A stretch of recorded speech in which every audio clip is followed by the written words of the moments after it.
But the more I thought about it, the more I felt this weird pull. So I headed to the workbench and quickly crafted 20 arrows using 5 wood and 5 iron ore. Turns out, a rank 2 workbench can scan any bow or crossbow to instantly produce standard arrows. Heading back to the grill, I sent a modified trade request. Over on her end, staring at the pending deal, Soil was growing pretty anxious, wondering if she had somehow messed up, and when she saw it returned so fast, she panicked and immediately messaged me, insisting her place was totally safe and that I was the one in serious danger who actually needed that repeating crossbow. I told her to relax, explaining that nowhere in this world is truly safe. I just tweaked the deal she needed to accept it. My new offer traded the blue Windchaser bow and 20 arrows for her blue Jugger repeating crossbow. She was completely speechless, but figured I must have a solid plan behind this, so she accepted, handing over the crossbow. But she immediately demanded to know why on earth I would trade a rank 1 bow for her rank 0 weapon when I clearly should have kept it. The Windchaser bow possessed a rank 1 excellent quality rating, boosting initial arrow speed by 30%. It was a 1-meter compound bow with a 300-meter range, literally named Windchaser because it could outrun the wind itself. I turned the lightweight crossbow over in my hands, flashing her a quick smile. Honestly, I had absolutely no idea how to shoot a regular bow. I tried earlier and failed miserably, so a crossbow suited me way better, and that long-range bow was perfect for her. Classic stubbornness right there. But I shut down every single excuse she tried to make, so she had to accept it. She was beaming, not because she got a better tier weapon, but because we had both looked out for each other. Just two people trading pure kindness back and forth in this wilderness. We chatted a bit longer, and once I explained how the rank 2 shelter upgrade worked, she had to run and upgrade her own base. After hanging up, I sat back down to devour my second piece of hot roasted meat. My appetite was growing fast, so as I chewed, I checked the Jugger repeating crossbow stats, which sat at rank 0. Still, its excellent quality raised the magazine capacity to 15.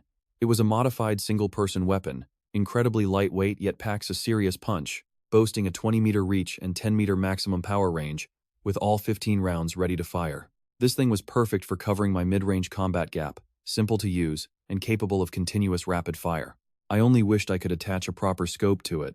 It was a minor bummer, but I lacked both the crafting skills and any allies to modify it. Feeling pretty satisfied, I put it away and crafted 30 bolts using 3 wood and 3 iron ore. 15 loaded straight into the magazine while the other 15 went into my inventory. Done. I finished my steak and sent a quick trade request over to Saru, which she accepted politely after hesitating a bit. Then I cleared off the grill and walked back to the workbench, queuing up 2 crafting jobs at once, since my upgraded workbench can handle that. I set 50 torches and 300 small round shields to auto-produce. A quick check showed me the torches would be ready soon, and the shields by early morning. With everything fully lined up, I headed into the bathroom and dumped a bucket of cold water over my head. My mind drifted as I washed, reminding myself that I had totally forgotten to fill the rooftop water tank today and needed to haul water tomorrow. Guys shower fast, but the freezing night air hit me the second I stepped out. I shivered, rushing straight back to the bedroom to dive under the heavy blankets, pulling up the regional chat to finally unwind and see what kind of wild drama the other survivors were up to tonight. Some guy was crying that a cute little beast had literally camped out at his front door all day long, leaving him trapped inside and absolutely starving. Naturally, the comment section absolutely roasted him. One person told him to just walk out and eat the beast since there was literal meat at his doorstep, while another joked about eating bread instead. A third guy pointed out the beast was probably just waiting there because it was hungry too, jokingly suggesting he sacrifice himself so at least one of them got fed. I couldn't help but laugh out loud. It was great seeing that people were finally adapting to this harsh world and finding room to joke around. So, I chimed in, letting everyone know that tons of animals were out today and hunting them could drop a treasure chest. When some doubted me, I confirmed it was true, sharing how I dug up a rabbit nest earlier and pulled a wooden chest. I added that this shoe world clearly rewards active exploration, whether you're gathering materials or hunting down beasts, advising them to just gear up. After all, plenty of level 2 players are selling pretty affordable iron knives and spears on the market right now. Looking at the chat, I realized this shoe world was starting to operate exactly like a ruthless corporate company. Work hard, or you get cut. Excel, and your life gets better. But ignore the rules, and you will quickly be permanently eliminated. Just as I am studying how the survivor is shifting his mind, a system alert pops. It says a private reply has come in for one of my old purchase orders. That gets my attention immediately. After all, I am only hunting for glass blueprints, specifically anything of excellent quality or higher. All of it is gear I need. The message is from Wang Ro, who greets me as a big shot. He says we are in the same region, and he saw my listing. He apparently found a blueprint today and wants to trade it for some supplies. I actually remember this Wang Ro. His avatar shows a clean-cut guy wearing gold-rimmed glasses, probably under 30 years old. He was pretty active in the regional chat on day 1, but I stopped checking that channel, so I never saw him post again. I tell him I remember him, then ask what kind of blueprint he has and what he wants in exchange. He explains openly that the Blood Fiend Alliance suckered him in. Once you join, you must hand over all supplies. They assign daily tasks and starve you if you fail. During the early protection period, he could easily collect resources to complete his tasks, but with monsters everywhere now, it is impossible. He risked his life to find a chest today, and refused to hand over the blueprint inside. Instead of turning it over to the Blood Fiend Alliance, he wants to trade for gear and run. But everyone else in the regional chat is way too terrified of the Alliance to deal with him. He saw me stand up to the Blood Fiend Alliance in the group. He knew I was not afraid. That is exactly why he reached out for food and weapons. Then he sends the description of the blueprint, revealing that it is just a common wooden recliner design meant to improve comfort. It is designed for outdoor relaxation, requiring just 2 pieces of wood. Reading it, I think this recliner is even more useless than the charcoal design. Honestly, who wants a lounge chair to relax during an active apocalypse? The reason nobody wanted this was not just fear of the Blood Fiend Alliance. It was mostly because the blueprint was trash. I can easily picture the excitement of Wang Ro finding a blueprint, followed by immediate despair once he read what it actually was. What a poor guy. He is definitely not alone, since a whole wave of garbage items has been flooding the market lately, like a rickshaw blueprint that has been listed forever. But hey, at least this chair beats a rickshaw. So, what do you think he wants for it? So, I cut to the chase and ask him directly. Wang Ro has been waiting on pins and needles, terrified I will reject him. Even getting me to look at this garbage blueprint took a ton of effort. He says that for food, he just needs enough for one day. As for gear, he wants a small round shield and a spear, since he has to go back out and fight tomorrow. I think it over and offer 5 servings of dry rations, 1 small round shield, and a wooden-handled iron spear, asking if that is fair. He agrees instantly. Then, he warns me that he officially quit the Blood Fiend Alliance today. They threaten to blacklist him, which might make me their target. But honestly, how do you even blacklist someone thousands of miles away in a survival game? Besides, I do not care about upsetting them. They are already pretty mad at me anyway. So, I tell him not to worry. This is just a simple business transaction. Their feelings are absolutely none of my business. He thanks me and sends the trade request. There it is, his common recliner blueprint for 5 dry rations, 1 small round shield, and 1 wooden-handled iron spear. I tell him to wait a moment while I craft the weapon. I crawl out of my sleeping bag and head to the workshop to store 50 finished torches, then construct the wooden-handled iron spear. Once the items are ready, I hit confirm on the trade and receive the recliner blueprint. Wang Ro thanks me repeatedly and asks to add me as a friend. He promises to trade me any good loot he finds, gather intel on the Blood Fiend Alliance, and ask me for advice when needed. I do not refuse. While I am not scared of the Blood Fiend Alliance, things are pretty tense between us. Having someone volunteer to act as an informant is something I will never turn down. After we agree, Wang Ro politely asks for some basic wilderness survival tips. I have to admit, his emotional intelligence is quite high. He is super smooth in conversation, backing off the very second he senses I am losing interest. He is honestly the kind of guy who is hard to dislike.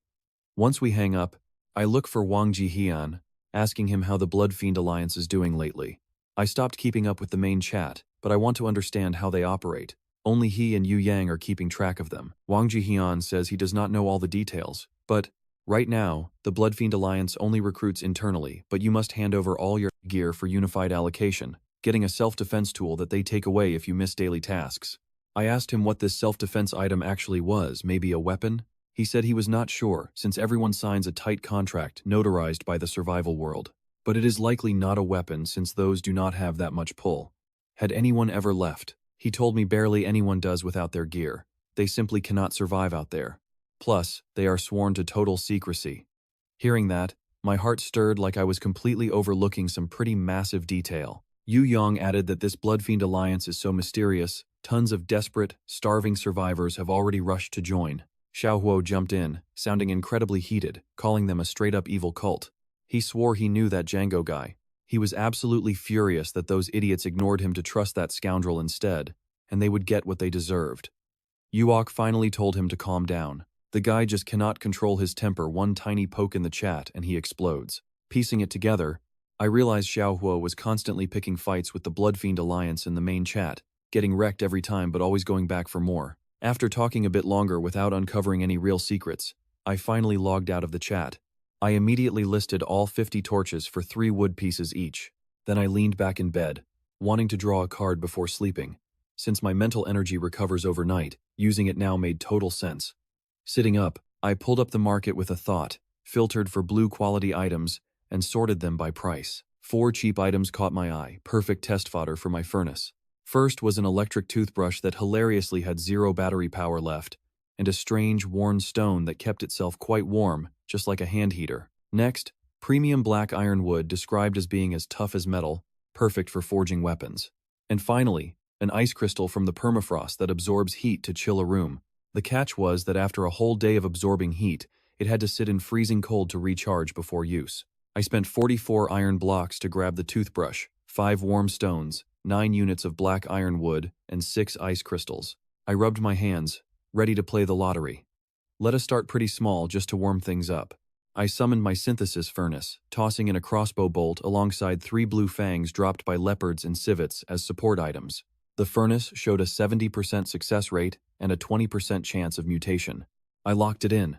Boom, out came a blue-grade, single-fang, armor-piercing arrow. Looks like my luck is absolutely on fire tonight. Talk about some crazy beginner luck here. I examined it with a grin. The system called it a Tier 0 premium arrow, custom-made to shred heavy defenses. This is a massive win. A true trump card that will shred scaled beasts and armored enemies once I start facing them. Stashing the arrow, I immediately prepared the next round, placing that useless electric toothbrush in the main slot. Adding wood and stone as support only gave me under 40%, but adding 5 iron blocks pushed it to 70%, so I confirmed. Immediately, a massive wave of mental energy drained from my head. Black smoke puffed out, making my heart drop. Then, the system dumped the bad news right into my brain. The process failed completely, but another notification popped up right behind it.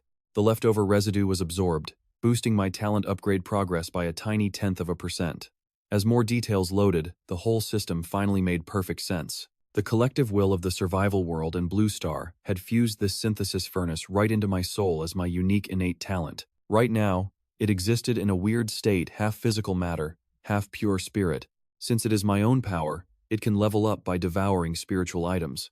Best of all, it grows whether the craft succeeds or fails.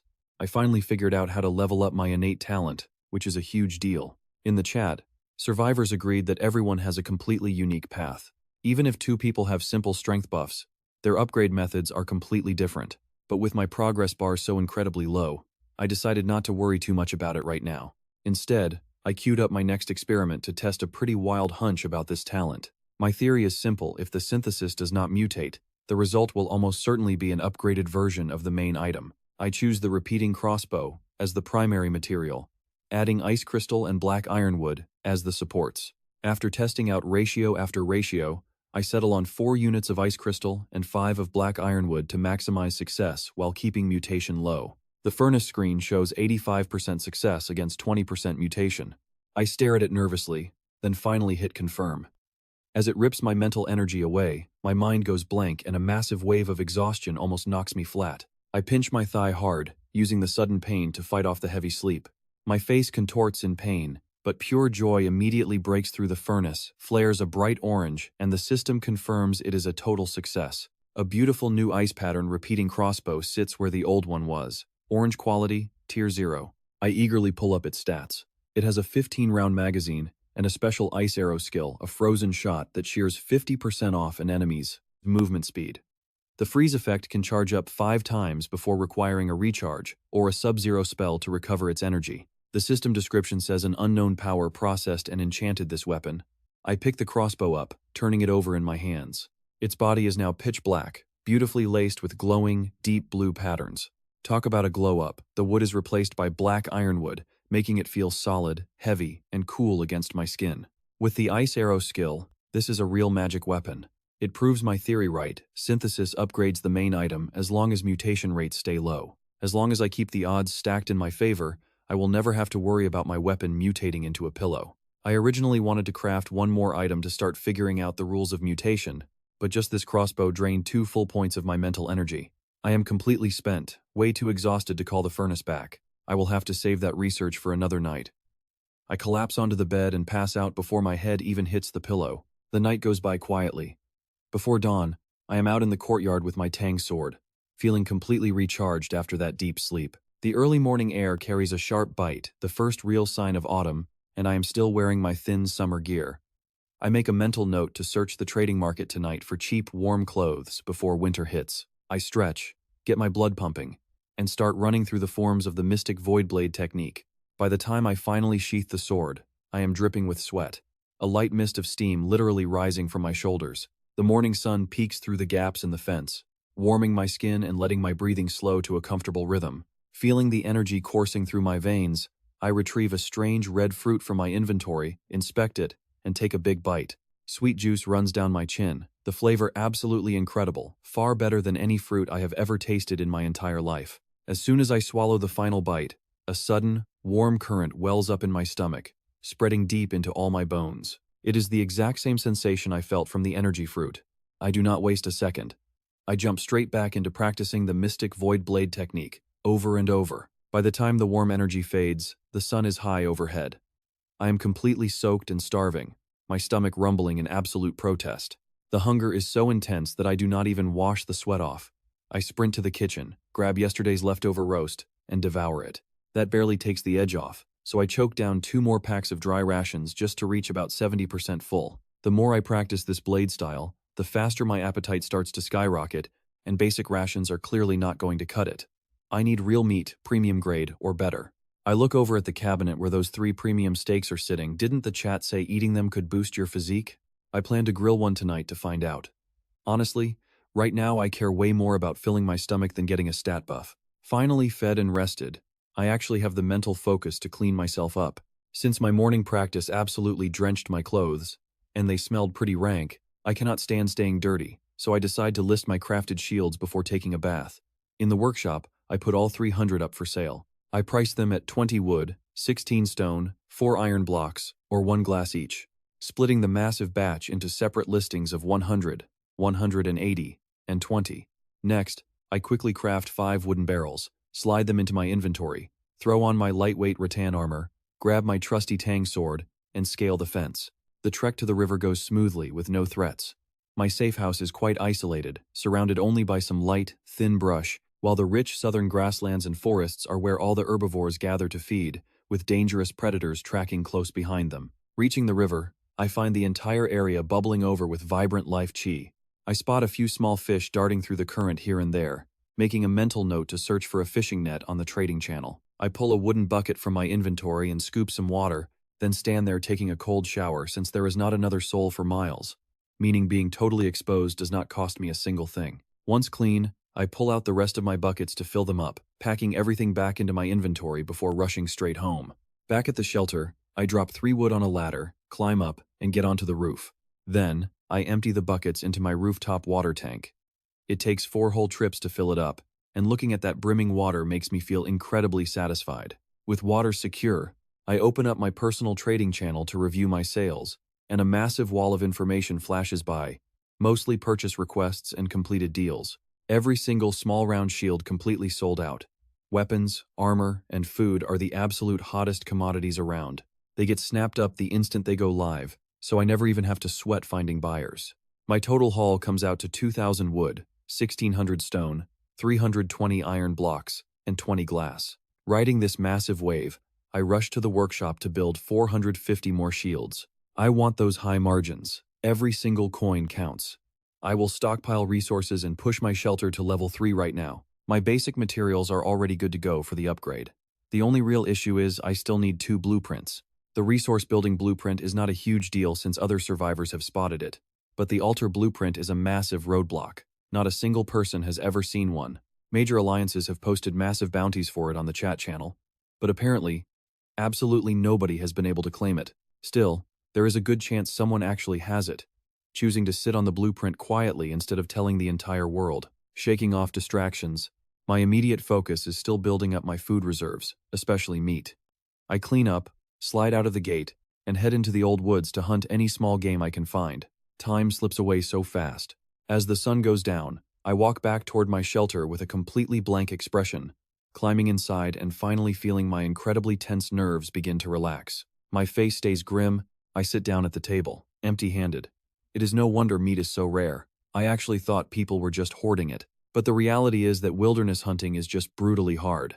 After spending a whole afternoon out there, I found 0 chests and bagged absolutely nothing. I completely underestimated just how clever these wild animals can be, even though I ran into plenty of targets out there. The small prey are incredibly skittish, sensing my presence the second I raise my crossbow and vanishing into the thick brush before I can even pull the trigger. Frustrated by that, I eventually gave up and switched to hunting for chests and basic materials instead.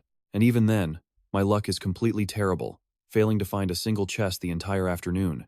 Taking a slow breath, I calm down and carefully figure out where I went wrong. Before this world, I was a total shut-in, never leaving my room, let alone fighting or hunting. Getting some easy wins on the trading market over the last few days had inflated my ego, making me think surviving in this harsh world was easy. Today, reality slapped that right out of me. This is a massive wake-up call.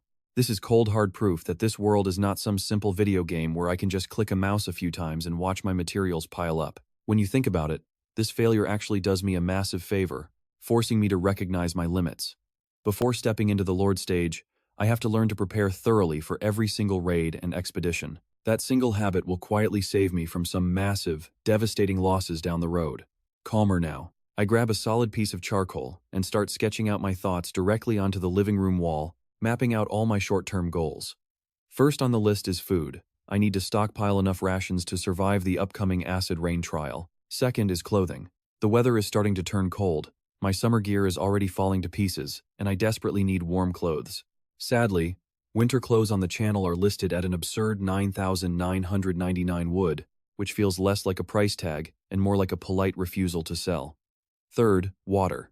I am doing fine right now since the river water is safe after boiling, but I worry the upcoming acid rain might completely ruin the supply, so I need to haul in extra and store it indoors over the next couple of days. Other minor details like building up my personal combat strength will just have to happen step by step without being rushed. Glancing at this list, my main goals are finally sharp and clear, meaning I am no longer just fumbling around blindly in the dark. While I am busy sketching plans on my wall, May 2 is wrapping up her own day, and her luck is looking way better than mine. She gathered 150 units of cotton and scored a bronze treasure chest along the way, and popping it open rewards her with some food, a pair of swift boots of speed that boost her movement, and a rare blueprint. Buzzing with excitement, she wanted someone to share her joy with, and I'm the first person who popped into her head. My private messages light up while I'm cleaning the barbecue grill. Yusu tells me she has some good news and bad news, asking which one I want first. She's usually pretty blunt and short. When she talks so blunt, I sometimes forget she's a girl. Since she's this hyped up, I figure she's stumbled into something amazing. Why else would she be so cheerful? I play along and tell her to hit me with the bad news first. Bitter before sweet, right? She gets a bit impatient, saying she can't trade me cotton anymore, then stops waiting for me to bite before she spills the rest. Honestly, I don't think that's bad news in the slightest. Torches are already locked at 3 wood on the channel, and I'd rather spend my time making round shields anyway. So I tease her, letting her stew for a bit before I finally ask what the good news is. I go so long without replying that she almost convinces herself I'm actually mad. She's literally about to start explaining herself when my question finally lands. She fires back immediately, telling me this is the good part, and sends over an item description. It's a blueprint for fine cotton clothes that keep you way warmer than standard clothing. It's an absolute winter essential, requiring 5 cotton or fur and 2 cloth or hides per set. This time I'm genuinely floored. Just as I'm nodding off, someone hands me a pillow. Yusu really is my lucky star. I tell her this is a straight-up jackpot. You have no idea how much I've been stressing over getting winter clothes ready. Her eyes crinkle with absolute delight. It's like that old saying, shared joy is double the happiness. I congratulate her and openly admit how jealous I am of her insane luck. Then, we sit down to figure out how to maximize this blueprint. Since it's her blueprint and I don't have the raw materials, I mostly just offer strategic advice. So, these profits won't be coming directly to me. We decide to exploit the high demand for winter gear by releasing only a few sets at a time, a classic scarcity play to reel in a massive flood of resources. We'll then use those resources to buy hides, cloth, and fur in bulk, stockpiling them until the brutal winter cold actually sets in. Yusu's immediate goal is to harvest all the cotton near her shelter before the acid rain event strikes. then craft a few outfits to trade for basic supplies. Before we log off, she sends over 2 warm cotton outfits, messaging that a real friend wouldn't refuse. Honestly, I can't find a way to turn her down. Staring at the clothes on the table, I realize that having more allies opens up so many paths. I definitely need to expand my circle. I sprinkle a little salt over my steak, open my chat logs to find Wang Jian, and realize a brilliant plan is coming together. I ping Wang Jian to see if he's free, and he hits me back instantly. I tell him about this highly capable merchant I've traded with a few times. She seems incredibly decent and resourceful, and I'd love to invite her into our survival group. I give him a quick rundown of Yusu's setup, highlighting her winter clothing blueprints. As usual, he's incredibly straightforward about it. He says if I vouch for her, she's in, and tells me to send her name so he can shoot over an invite. Since everyone in this world goes by their real name with numbers added for duplicates, there's absolutely no risk of inviting the wrong person. I send her details over, ping Yusu about our group, and she happily accepts. I welcome Yusu to the group, mentioning that her shelter has plenty of cotton and wild crops, then ask everyone to introduce themselves and trade as needed. I keep my intro brief so they can get to know her through trading. Yu Yang immediately steps up, welcoming her and offering his supply of iron blocks. He tells her to ping him if she needs any, then immediately asks, "Do you have a special ability?" I literally facepalm. Seriously, this guy is as predictable as the morning sunrise. Yusu gets a feel for everyone in the chat, and they all add each other. Wang Jian decides to kick off the daily trading session early, since the entire group is finally online. He announces he's secured a water purifier blueprint that runs on plastic, asking everyone holding any plastic to sell it directly to him, instead of dumping it on the open market. Wu Guo cheers that they won't have to overpay on the main channel now, promising to keep an eye out for plastic. He's not wrong to celebrate either. I've checked the market before, and a single water purifier costs a whopping 1,000 wood. But here's the kicker, the problem isn't the price, they're just always out of stock. Wu Guo adds that he can now craft beast traps. He's tested them, and though they only catch small prey with average success, he offers them for 2 iron blocks each. The rest of us immediately perk up. Traps can make hunting so much easier, and a low success rate is totally fine. Deploy enough of them, and even a single catch means pure profit. I grabbed 5 to test. Uea said they work better with beast bait. Since he lacked that blueprint, I could use wild fruit instead. Next, the group started trading resources. Saru snatched up medicinal plant seeds, while Xiao unloaded some beast hides that Yu2 bought wholesale. He hired her to quickly stitch winter clothes for everyone. I actually had my own backpack blueprint requiring beast hides, but the market looked pretty thin, so I never planned to chase them. But it quite surprised me that Xia Huo could move so many hides. Clearly, his unique ability let him drop a ton of animals. Still, he was not selling any steaks, which meant his own food supply was not exactly overflowing either. Once we finished up trading, the steaks in my hand were fully cooked. That first bite easily confirmed everything the system promised. This premium roast completely destroyed ordinary meat. It was perfectly oily without feeling greasy, crisp and rich. The moment I swallowed, warm energy rushed straight to my stomach, leaving me fully satisfied. Now, here is the crazy part. Where we would normally need 2 whole steaks to feel full, this magical roast gets the job done instantly. Walking around the camp, I could actually feel that warm energy surge from my stomach and spread through my entire body. I felt it. A tiny, almost unnoticeable bump in my physical strength. My stats sat at 6 already, well above average. So, someone weaker would feel this hit them even harder. So this is how normal players raise their physical stats, since those rare energy fruits are basically impossible to find. Without that red fruit, I would have absolutely needed premium steaks just to cultivate my Mystic Voidblade technique. This world wanted us to fight. That was the game. Scavenging keeps you alive, but fighting is what actually makes you strong. I was quite convinced this place was purposefully breeding warriors, designed to fight under absolutely brutal conditions. If that is true, then raw personal strength is about to matter enormously.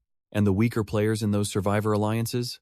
They are probably going to get wiped out soon. That single steak gave me a pretty massive wake-up call, making me resolve to put cultivation and hunting first to harden myself.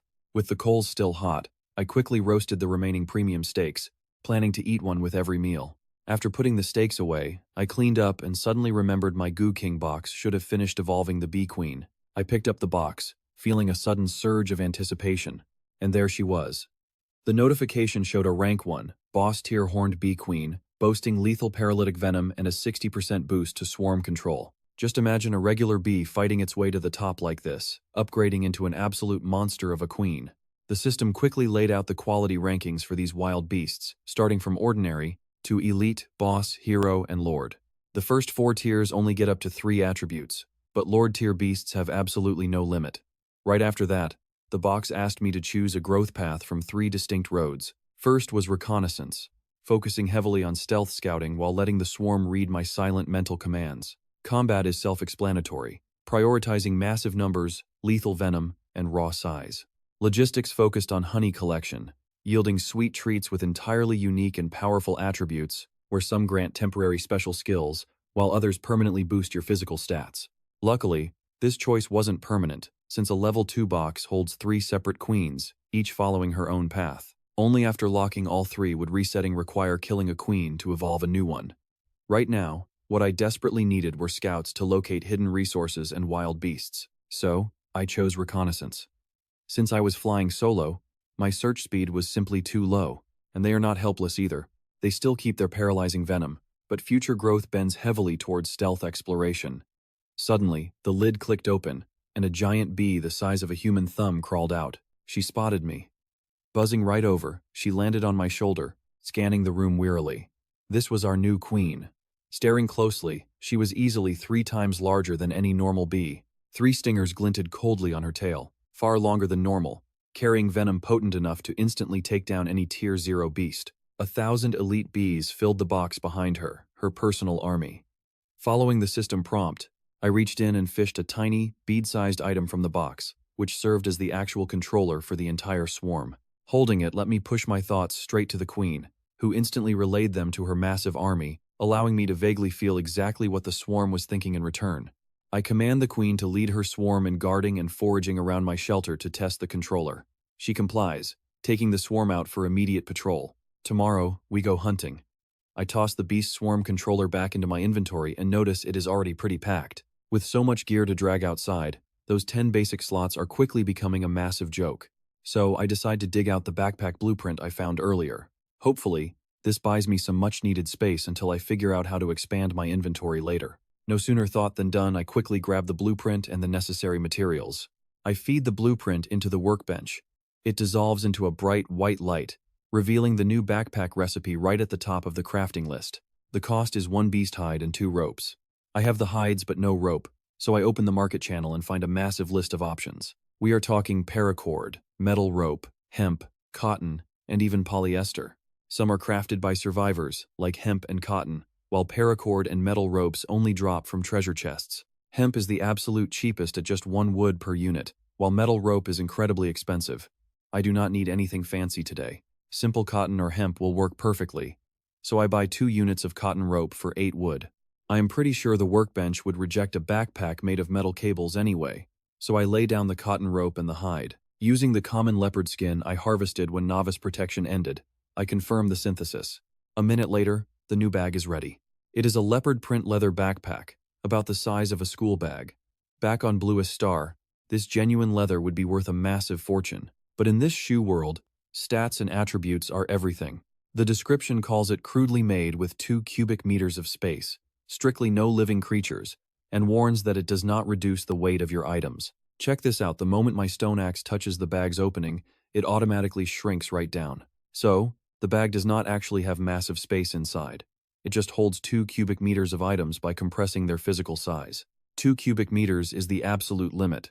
Plus, the weight remains real, so a full bag of heavy stone will still crush my spine.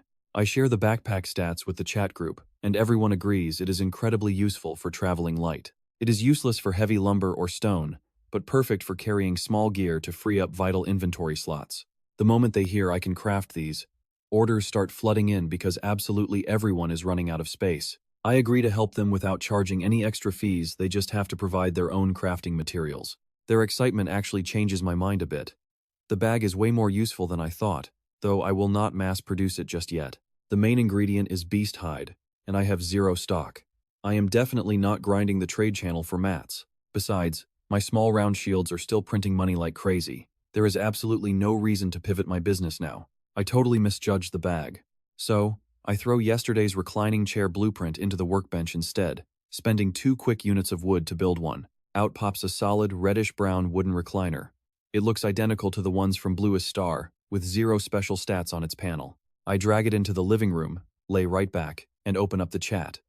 That cozy feeling of scrolling my phone at home instantly returns. That description did not lie at all. Lying on this thing is pure relaxation. The global chat is absolutely wild tonight. One guy is bragging about a stupid rabbit that got so scared it ran straight into a tree. He shares a meat photo, while others complain bunnies are too cute. Someone offers half a rabbit for instant noodles, while another flexes on everyone with a whole roasted lamb. Amid all the clowning, some genuine, useful tips actually surface. One survivor drops a detailed theory about the gathering skill, explaining that using it makes the beast carcass vanish to yield meat, hides, and fangs. He even ran a control test, butchering a creature entirely by hand to appraise the various harvested parts. The system rated hand-carved parts as common quality. But when he used gathering on the remaining organs and bones, he got fine bones with 0 meat scraps on them. His conclusion is that gathering condenses essence to raise quality.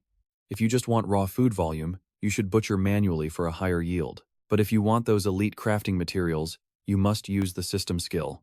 The chat explodes, amazed to find a literal scientist among all these jokers.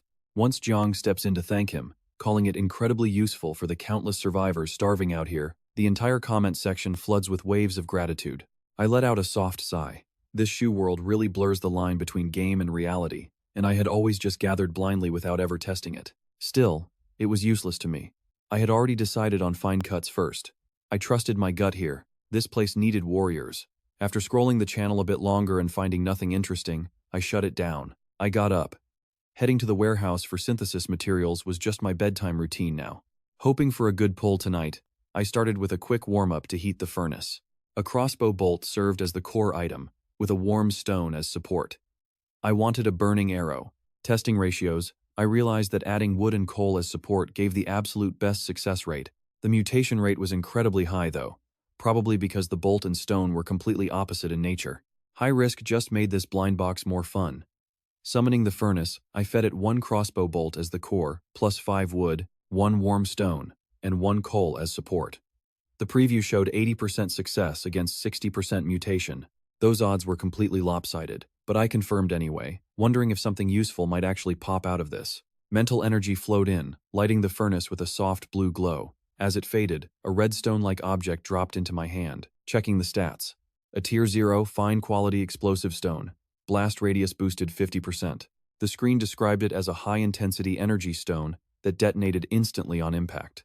That usual 1-meter blast range got stretched to 1.5 meters. I went pale.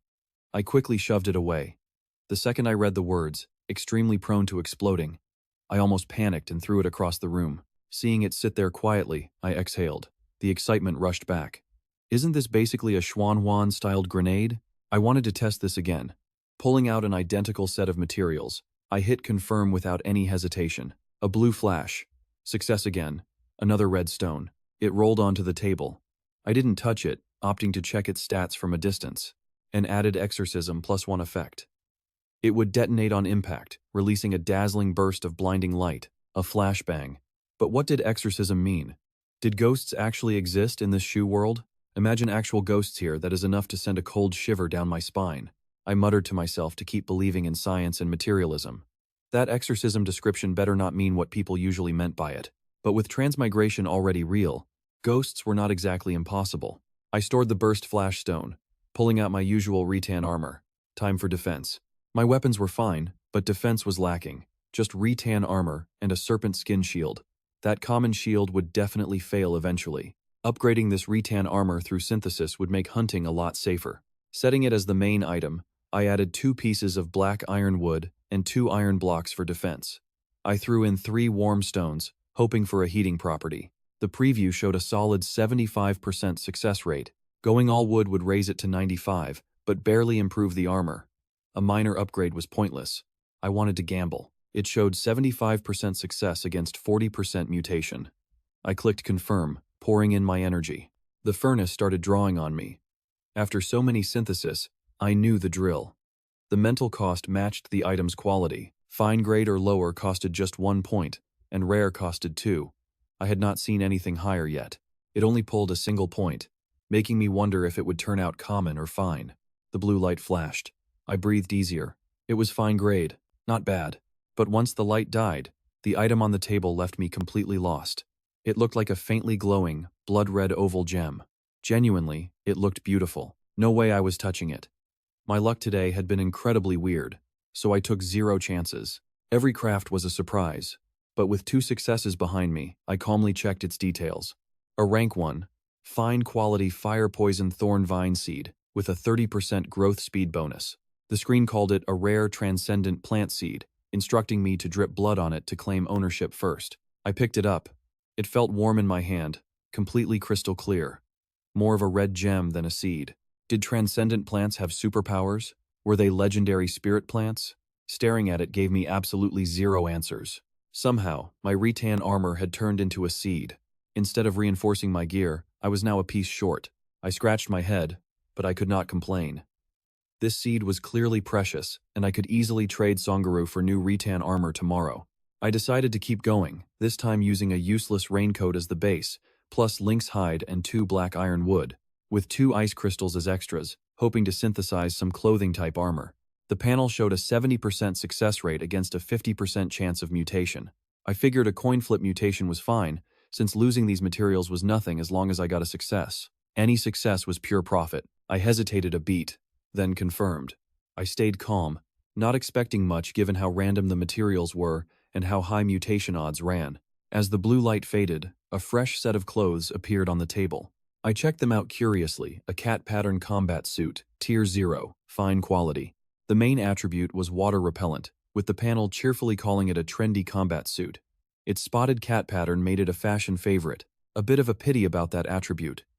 I unfolded the suit with distaste. It was a one-piece thing, faintly Spider-Man in cut, and when I pulled hard, the material held incredibly strong. The whole thing was gray, covered in lynx-like spots. Wearing it, I could fully cosplay as a lynx, or maybe lynx man. Mockable looks aside, the attribute was actually pretty good. Being water repellent meant the suit easily shrugged off mud and blood, never getting wet or filthy. Basically like a built-in cleaning spell. But here's the real kicker. Could this thing repel acid rain? If it could, the value would skyrocket, letting me explore in the storms. That single thought made those ridiculous cat patterns look somehow adorable in an instant. With the suit done, my mental energy had bottomed out. I called it a night, stored the leftover materials, and stared into the dead quiet of the Shoe World nights. I spent 5 days here adapting to surviving alone. But that crushing loneliness still pressed hard after dark. Aside from the chat channel, I planned to slowly upgrade my life just to take the edge off things. Tonight, a hot bath. Tomorrow, new clothes. The small round shields were still crafting in the tool room, and I simply couldn't sleep until they were fully finished. If I waited until morning to list them, I would waste half a day, losing precious time for crafting shields. I grabbed some charcoal, poured river water into the pot, lit the stove, and got the bathwater heating. While it heated, I spent 5 wood on a bathtub from the channel. Skimming comments, they seemed to sell pretty fast. Tons of survivors were buying, especially the women. I extracted the tub and dragged it to the bathroom, then stopped. You see, my low mental energy was apparently making me act pretty dumb, too. I should have just extracted it inside the bathroom right from the start. After grumbling at myself, I ran straight back to watch the water. Once it boiled, I ladled it into a wooden bucket, dumped it into the tub, and mixed in cold tank water until it sat right around 42 degrees. Sinking deep into the warm water, my body slowly let go, and my mind finally unclenched. These past few days had been pretty crushing, with more than one brush with death. Honestly, if I hadn't lived alone since childhood and learned to keep myself stable, my head would have completely cracked a long time ago. Sleepy in the warmth, I forced myself awake, scrubbing off the grime while sorely lacking any soap or shampoo. I had seen some soap listed on the channel for 300 iron blocks. Absolute highway robbery, and I wasn't falling for it. Once I was clean, I felt way lighter, so I threw my ruined quick-dry clothes into the tool room. I was totally done wearing them, figuring I'd salvage them for raw materials eventually. Slipping on that silly cat pattern suit I had just mocked, the stickiness was gone. The water-repellent fabric felt incredibly breathable and downright refreshing. It would be a massive mistake to underestimate a simple hot bath, because among survivors, less than half could even manage one. For most, it was a pure luxury while they broke their backs all day, chopping wood, mining, and smashing stone. Coming home completely spent, with barely enough harvest to scrape by, having to constantly haggle with neighbors for tiny scraps of supplies, leaving their minds just as worn out as their exhausted bodies. Bone-tired and broke, They couldn't waste resources to heat bathwater, at best scooping a cold bucket for a quick rinse. Luckily, I could sell rare items and never had to sweat the basic essentials. So, the things I cared about now, fine quality meat and practicing my knife work, they were luxuries that ordinary survivors couldn't even dream of. By the time I emptied the bath, my shields were fully finished. I went to the tool room and split the 450 shields into 4 orders. 150 for 20 wood, 100 for 16 stone, 150 for 4 iron blocks, and 50 for 1 glass each. With listing done, I noticed Wang Ro had left me a few messages. He basically had a great harvest today, while also subtly digging around for any info on the Blood Fiend Alliance. I skimmed through, found nothing useful, sent a brief reply, and closed the window. Then I used my controller to set the Hornby Queen on night watch. Heading back to my bedroom, I closed my eyes and fell fast asleep. Tomorrow, the hunt begins again. Shu World. Day 6. The weather starts with a light fog clearing up to sun. It is 8 to 21 degrees, with just 4 days left before the acid rain trial. Survivors are warned to prepare immediately. Waking up before dawn, I catch the new weather alert right away. It is a pretty cool feature, though a full forecast would be even better. First up, I open the channel to check the shields, skip the trade spam, and see my entire batch from last night sold out. Success! I pull in those harvested resources with a satisfied grin. It is a great start to the morning, and a sign that today is going to be packed with rewards. Feeling hyped, I send Song Aru a trade request, offering wood for rattan armor. I fused my old set, and hunting without protection feels way too risky. No reply from her yet. She is probably sleeping. No rush though, since my morning plan is just to stay inside and cultivate. Noon is my deadline. After a quick wash, I eat breakfast bread, an apple, and a glass of water. And while eating, I tally my resources. 4,250 wood, 3,350 stone, 63 iron, and 73 glass. But we have 0 time to waste, so I queue up 600 shields at the workbench. Stepping outside, the weather matches the system forecast exactly: a light fog, drifting with about 200 meters of visibility. Wearing my cat pattern suit, I walk into the courtyard, warm up, swallow a red fruit, and officially begin the day's cultivation. It is boring work, but as the red fruit kicks in, I dive deep. The Mystic Void Blade technique grows smoother in my hands, every swing feeling heavier and stronger. My blade flies faster. Suddenly, the momentum pauses mid-swing and erupts once again. Anyone watching would see my Tang sword turn incredibly nimble, completely shedding its old stiffness. The routine is done. I stand there, sliding my blade back into its sheath. I pull up my status screen. The Mystic Void Blade technique has crossed into mastery, sitting at 2%. Before, I just followed the instructions blindly.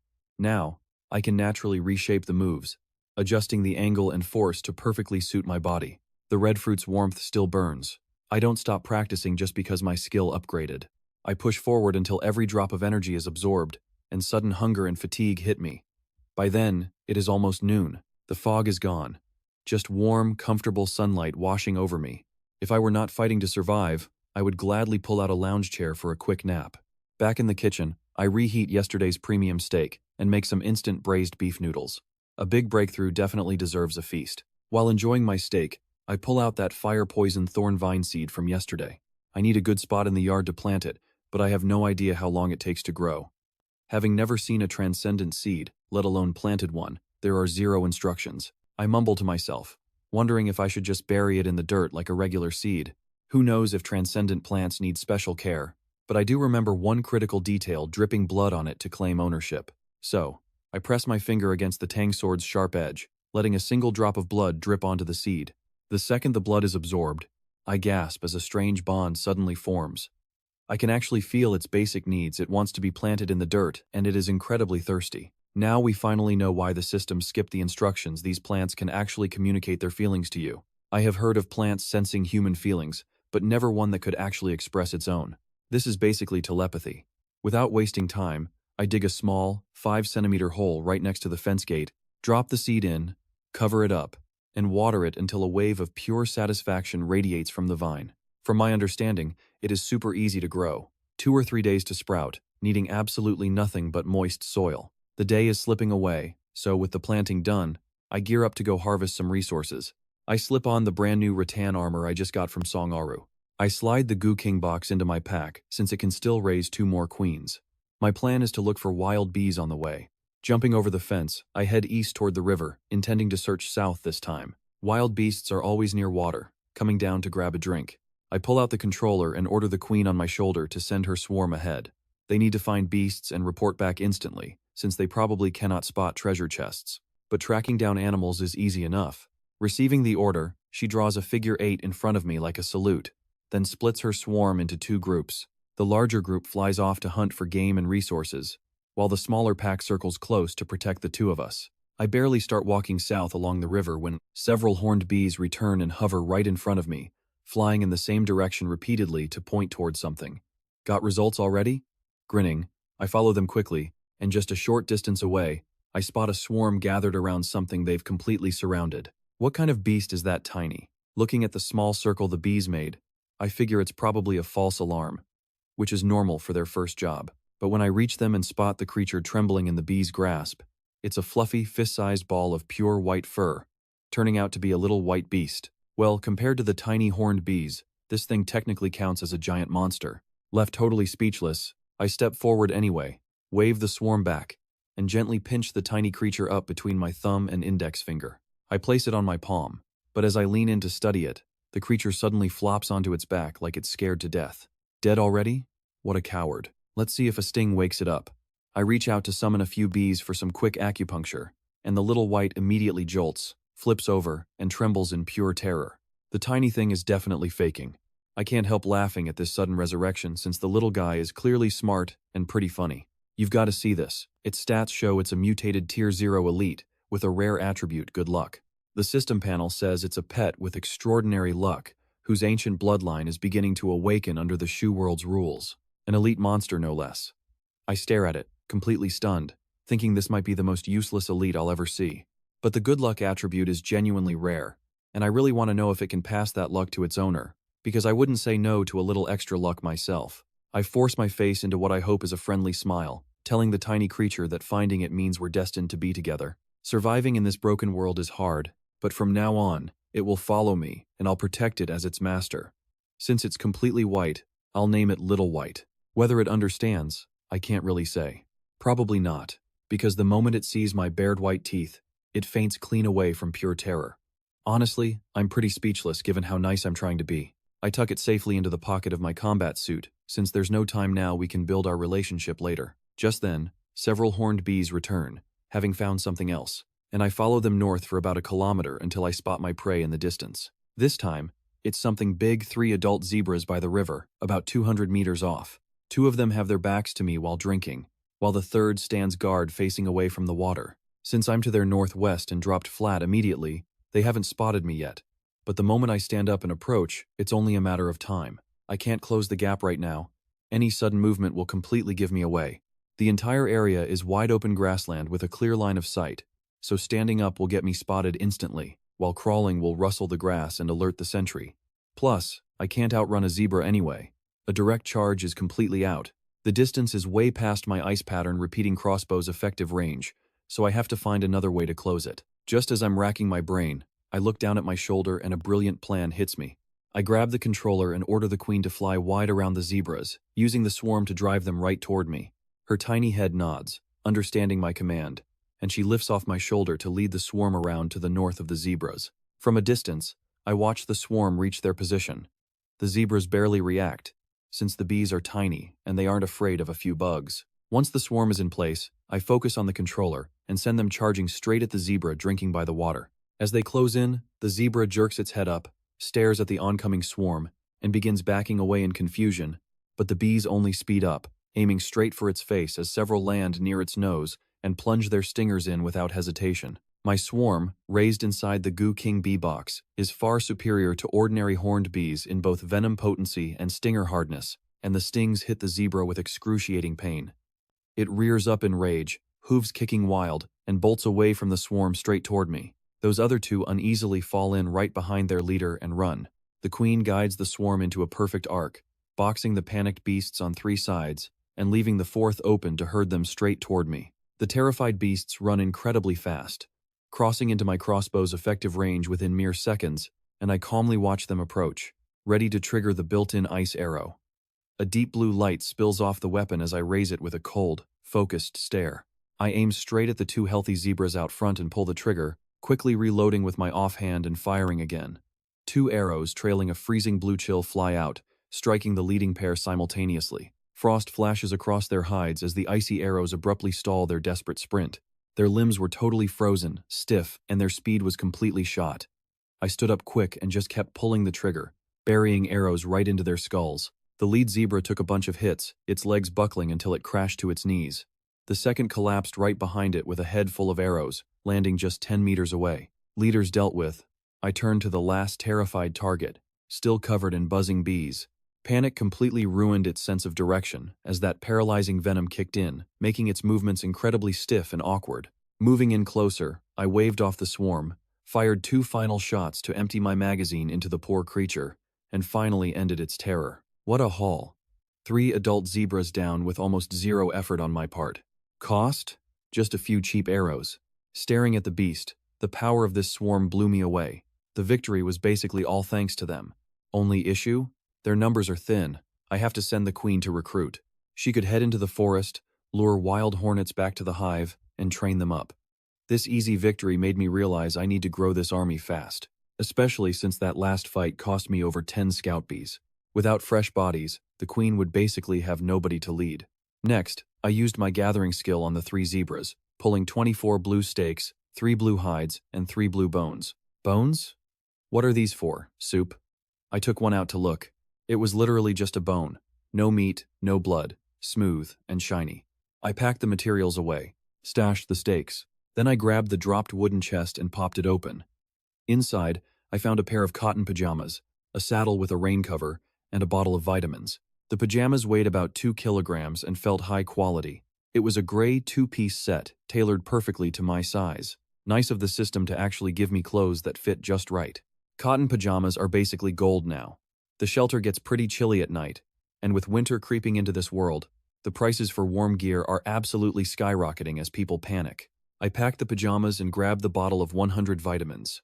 These are basic vitamins B and C. Finding food is hard enough here, so nobody cares about daily supplements. The lucky ones just eat wild fruit. Even I, who survived pretty well, haven't touched a single vegetable in days. Just a few apples. Imagine the struggle for survivors who are barely scraping by. I carefully packed the vitamins away, then picked up the final item with a sigh, a Tier 0 saddle and rein set of pretty average quality. Apparently, clothes make the man, but this is for horses. Seriously? Getting horse fashion before we even have a horse is just cruel. Great stitching and fine materials, but totally useless without a mount. Just more dead weight taking up precious space. So, without looking closer, I just tossed the saddle into my bag. After sorting my loot, I quickly cleaned up the area, salvaged 4 decent arrows from the dirt, grabbed 11 more from my bag, and reloaded. That left me with only 2 spare arrows. One was my special armor-piercing fang arrow.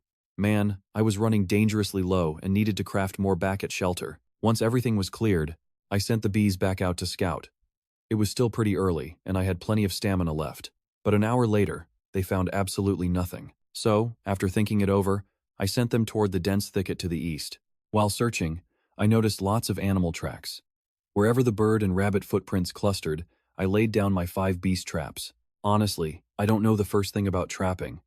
I just used the dumb method of placing them on footprints and baiting them with some wild fruit I collected earlier. It was getting pretty dry, though the apples from the chest were still fresh. My very last trap went under a small tree near the thicket.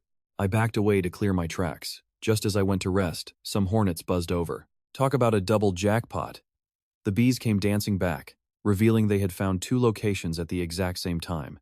That was 2 massive wins in a row, making me stand up in absolute surprise. Brushing the dirt off my pants, I followed them. This custom combat suit was seriously amazing. Waterproof and well-armored, it let me move through the brush without a scratch. Sharp branches scraped against me without leaving a single scratch. I hiked deep into the jungle, taking detour after detour, until I finally reached the first spot the bees found. The area was choked with thick bushes, easy for bees to fly over, but impossible for me. I either had to hack my way through or take the long way around.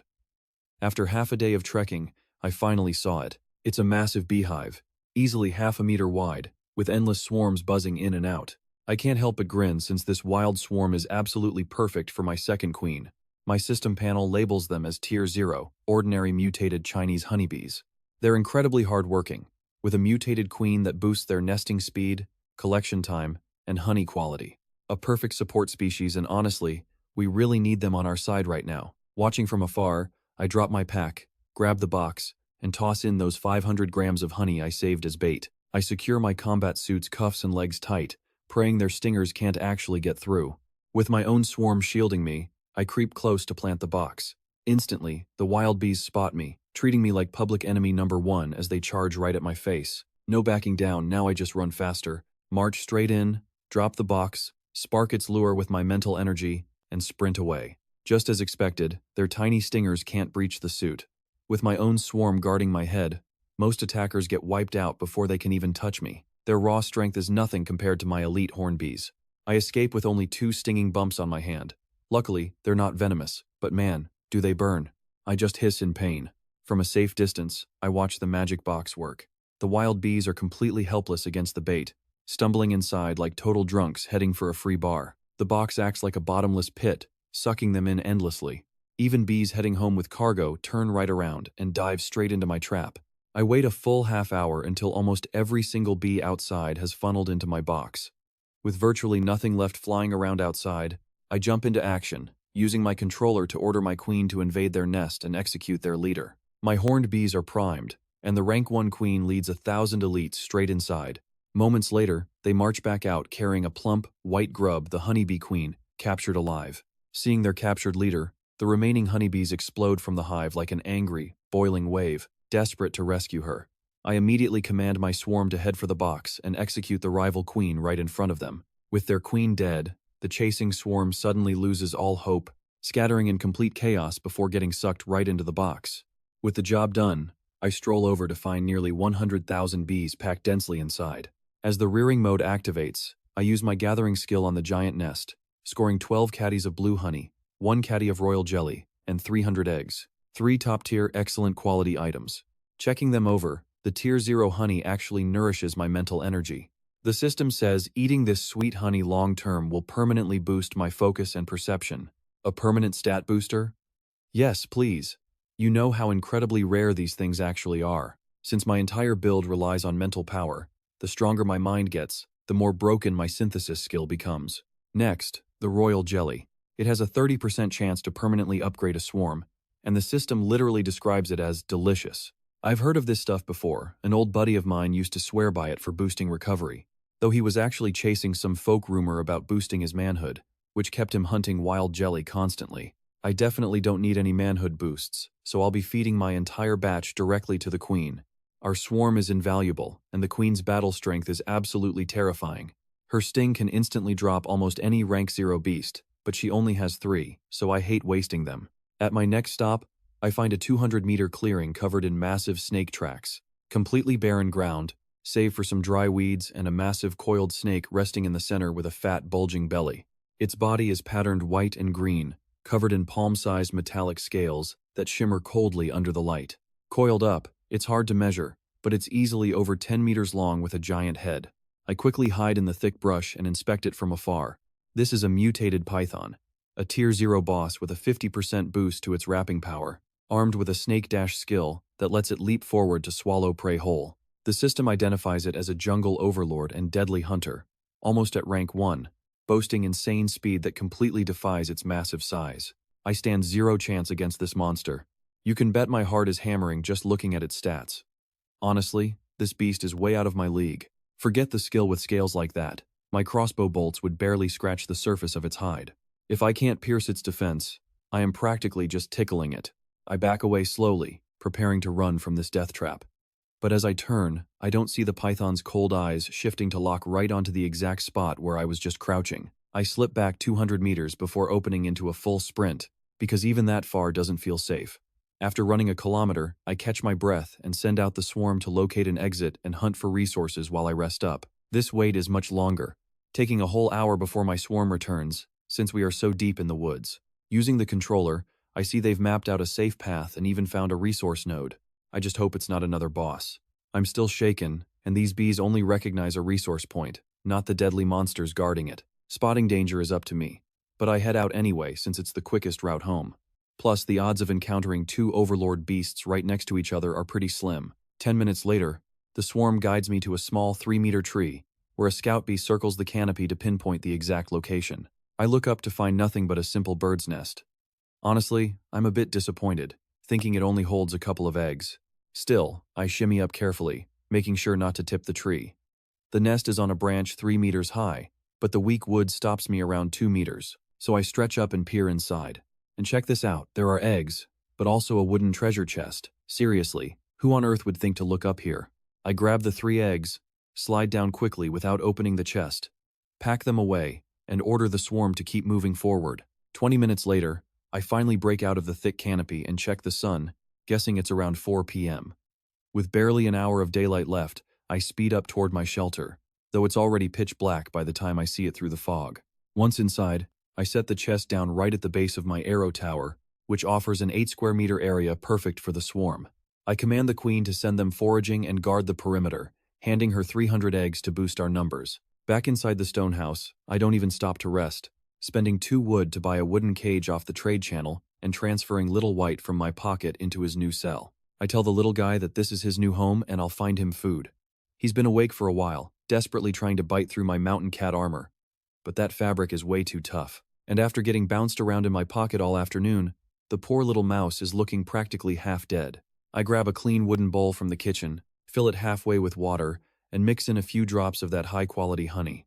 I'm honestly worried he might die from all the rough handling, so sweet honey water should act as a good recovery tonic. With Little White sorted, I don't linger since I've still got a ton of work to finish, stowing the day's loot in the warehouse, pulling 600 shields from the tool room into my inventory, and listing them all on the trade channel. The price is still 200 for wood or iron, and 100 for stone or glass. With work out of the way, I sink into my lounge chair and pop open that wooden chest. Inside is a 10-kilogram bag of rice, a pack of 12 cold pills, and a heavy military overcoat. That coat is basically a god-tier winter item, though I don't need it just yet. But there is also a bronze treasure chest, which usually contains great loot. Excitedly, I stare at the bronze chest and lift the lid slowly. With a bright flash, 3 glowing orbs appear. I break the first one to find a rank 1 underwater breathing potion of fine quality, offering a 30% duration boost.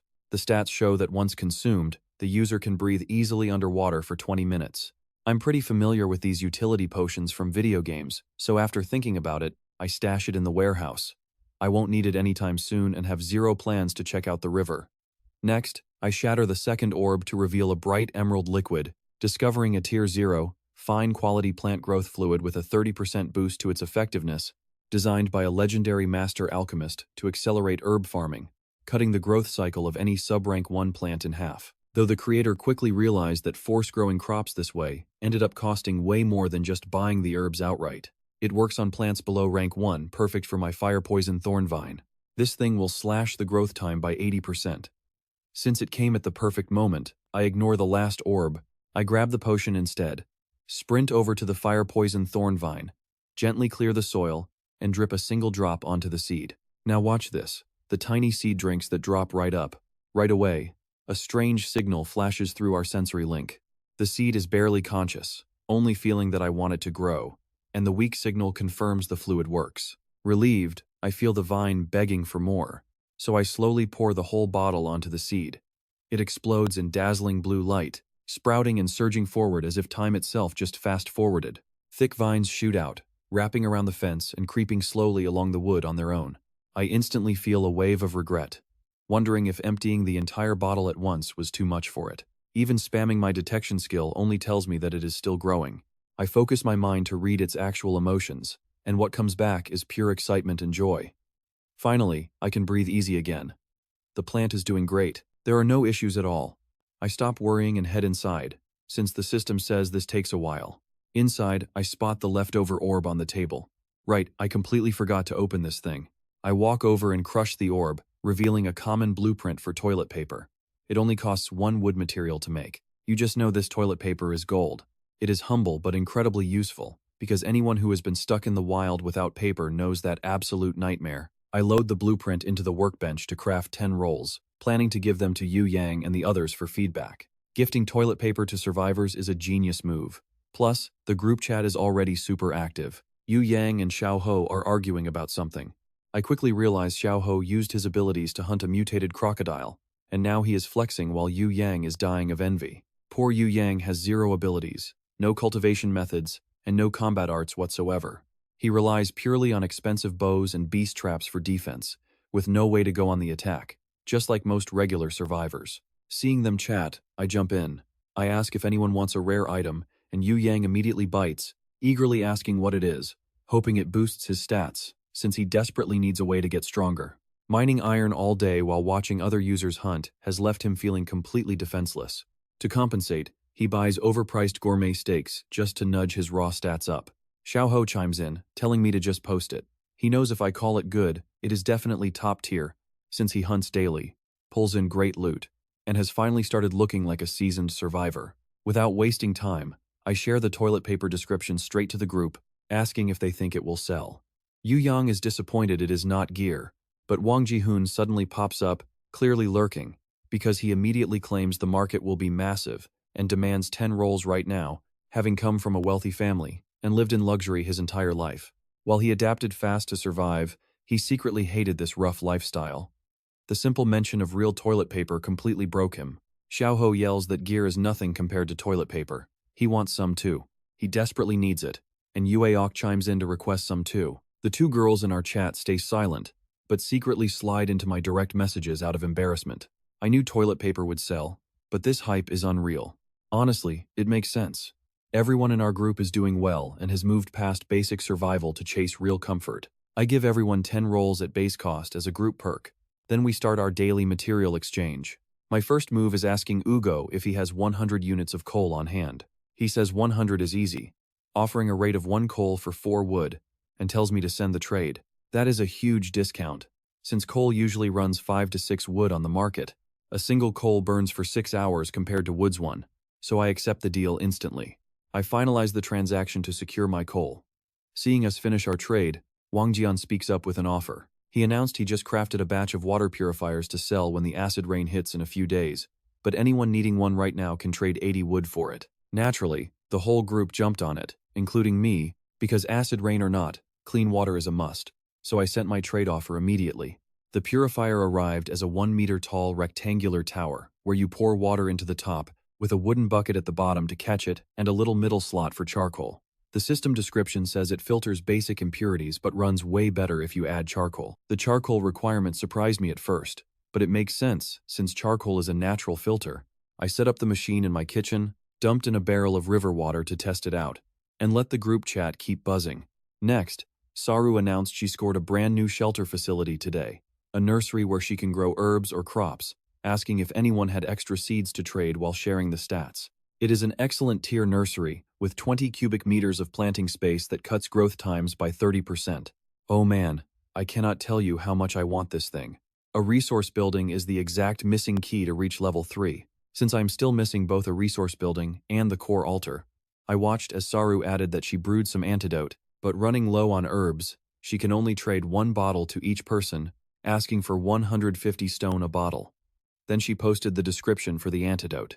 It is tier 0 and excellent quality, giving total immunity to poisons for 10 minutes, clearing low-rank toxins, and suppressing stronger ones. Yu Yang immediately praised her for making something so useful. Wang Jihun mentioned it really feels like living inside a video game, while Yu Soyo wondered at how many supernatural things exist now. I kept to myself that they would lose their minds if they ever laid eyes on life water. An antidote like this is a true lifesaver, so everyone scrambled to trade for a bottle. Once the trading stopped, the group chat began winding down as we all started sharing our latest findings, most of which is old news to me. But Yue brought up a chilling fact: wild beasts are evolving rapidly.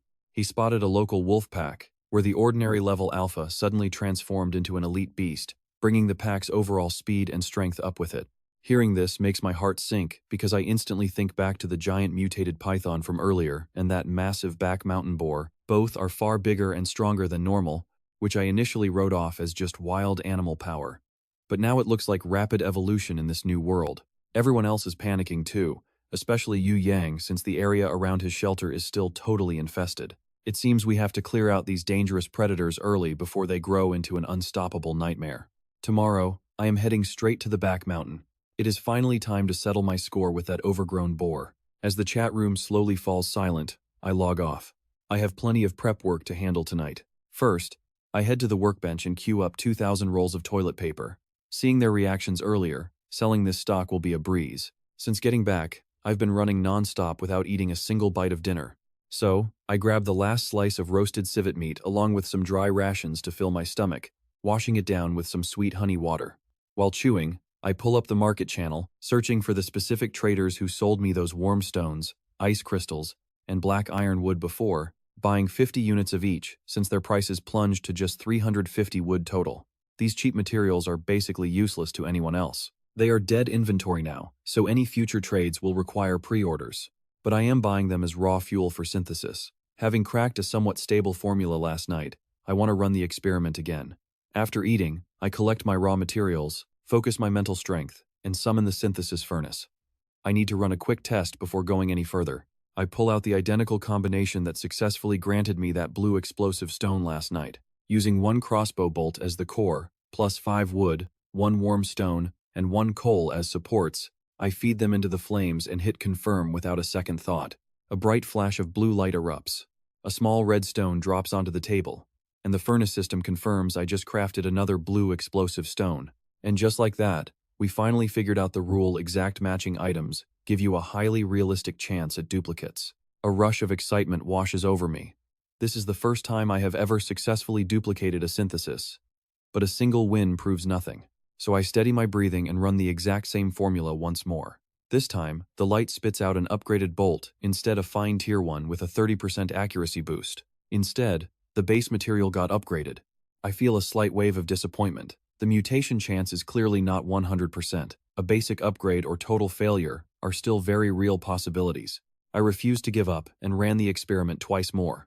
Both times I got explosive stones, confirming that while the same materials make the same item, the odds are still totally random. The results constantly swung. It was either a massive upgrade, a duplicate copy, or just a flat-out failure.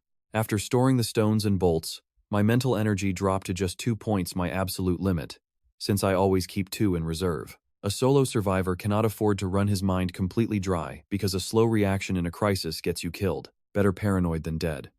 I cleared the table and checked the cage, but Little White still looked like he had not recovered at all, just lying there, limp and completely listless. I wondered if the little guy was just sulking. Does the system even have a beast taming skill? At this rate, who knows when he will ever warm up to me? I have never owned a pet, so I have absolutely no idea how to read his mood. Unlike the Hornbee Queen, who has a handy controller to communicate with, Little White gives me absolutely zero signals to read his mood. All I can do is feed him and wait for him to get comfortable. I set the cage right by my bed and looked at him gently. I whispered good night, realizing that having one more living thing in this shelter made the whole place feel a lot less lonely. One more mouth to feed, one less silence. I turned off the light and slept. Shoe World, Day 7. Light fog cleared to sun, with temperatures from 9 to 20 degrees. Waking before dawn, I bypassed my sword practice to check the fire-poisoned thorn vine. Standing right at the gate, I actually stopped in my tracks staring at this thing. Over a single night, the vine had crawled across half the fence, its fiery red leaves swaying while those hard thorns pointed right out. The entire plant had literally fused with the fence into a solid thorned wall. Anyone trying to breach this wall would die instantly. It gave me a deep, warm sense of security. As I walked closer, a tendril reached out toward me. When I gently stroked it, I felt its desire. It wanted more nutrients so it could swallow the rest of the fence even faster. I told the vine that our growth fluid was completely gone, so it had to grow slowly for now. I pulled up the inspection panel. It was a Tier 0 fire poison thorn vine with boss-level quality. Its fire poison had a 50% boost, and it carried a passive skill called mutation evolution to adapt and evolve using raw energy. The system described it as a transcendent moving plant that traps prey in its vines, infuses them with poison, and kills. I realized that once this vine wrapped the entire shelter, combining it with the fence and arrow tower would make a perfect defense. I could easily say that no rank 0 enemy scared me anymore. No matter how many came, they would all rot on this hedge. I pictured my home looking like a giant armored hedgehog, and the thought made me smile. But there was a catch feeding it. The plant required animal or plant corpses, high-grade fertilizer, or special agents like the growth fluid to keep growing. Corpses are incredibly hard to find since every survivor hunts for them, but maybe I can buy growth fluid, since most people cannot use it yet. I headed back inside the stone house to cook breakfast. 2 juicy zebra steaks and some red umbrella mushrooms I had gathered. I boiled them into something I generously called a stew. Even though salt was the only seasoning in my inventory, the ingredients carried the meal anyway. The flavor was honestly great, even plain boiled. Afterward, I opened up the trade channel to collect my profits on yesterday's small round shields. But get this, my mood soured fast because half the batch was stuck, and not a single one priced in glass had sold. I dug into the trade listings and quickly saw the problem. Several massive survivor alliances had just flooded the market with huge shipments of small round shields, large square shields, and vine shields. They threw leather shields in there too. Suddenly, there was absolutely no shortage of shields on the market. My listings completely drowned, my prices were too high, and my sales cratered. The easy profit days were over. Nothing good ever lasts in this place. I had to slash my prices, dump this batch, and wait. I slashed the remaining 300 small round shields to just 12 wood each, and listed the 2,000 toilet papers I made yesterday at 2 wood apiece. By the time I finished, the sky had brightened up, but the outside fog was so thick that visibility was only around 100 meters. That meant my morning plans to get revenge on the mountain boar had to wait until the fog cleared. I stripped off my rattan armor, grabbed my tang sword, warmed up in the yard, swallowed a red fruit, and began practicing the mystic void blade technique. Each red fruit and practice run gave me about 8 to 10% proficiency. By the time my morning workout ended, my mastery reached 14%. The fog finally cleared around noon. I washed up quickly, ate the leftover stew, and drank a sweet cup of honey water. I strapped my rattan armor back on, grabbed my tang sword, used the controller to summon the hornbee swarm, and headed straight for the back mountain. With my bees scouting ahead, I quickly reached that same gentle slope I had climbed yesterday. I took a quick breather, then sent my bees ahead to scout.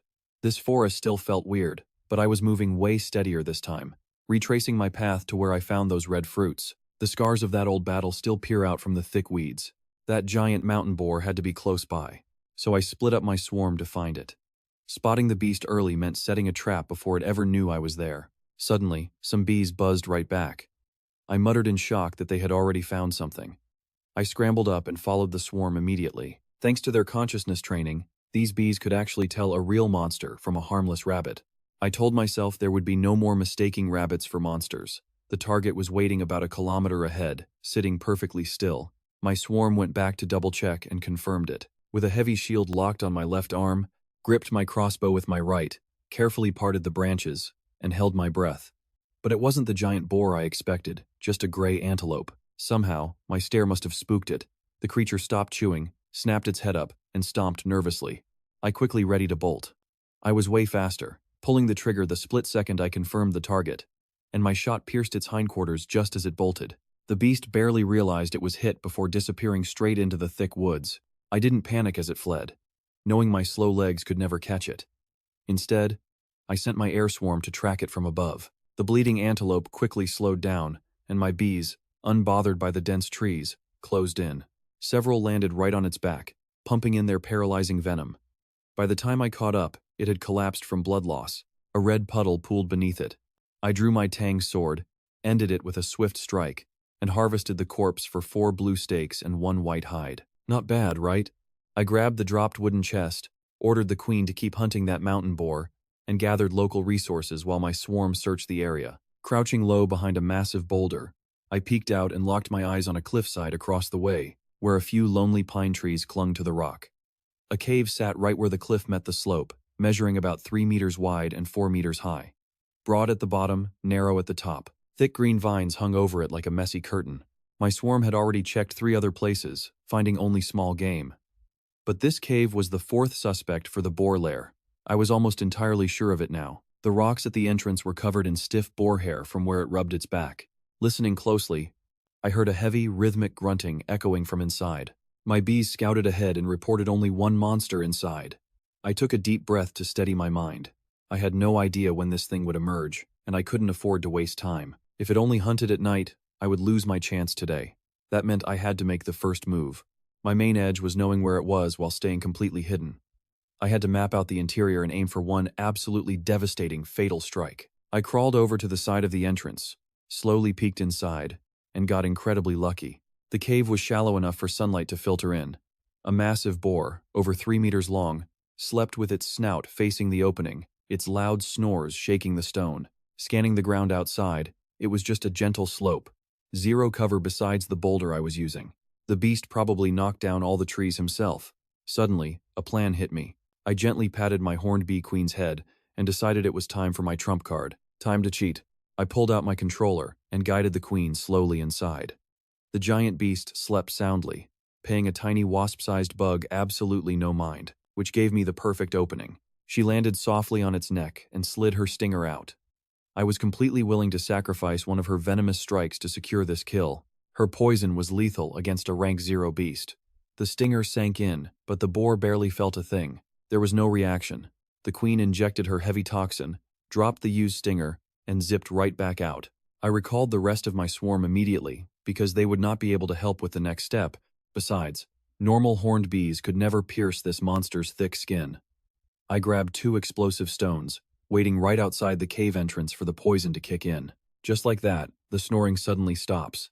The beast definitely realized something was seriously wrong with its body. I moved instantly, throwing both explosive stones straight at the waking beast before diving away from the mouth. My ice pattern repeating crossbow was already raised.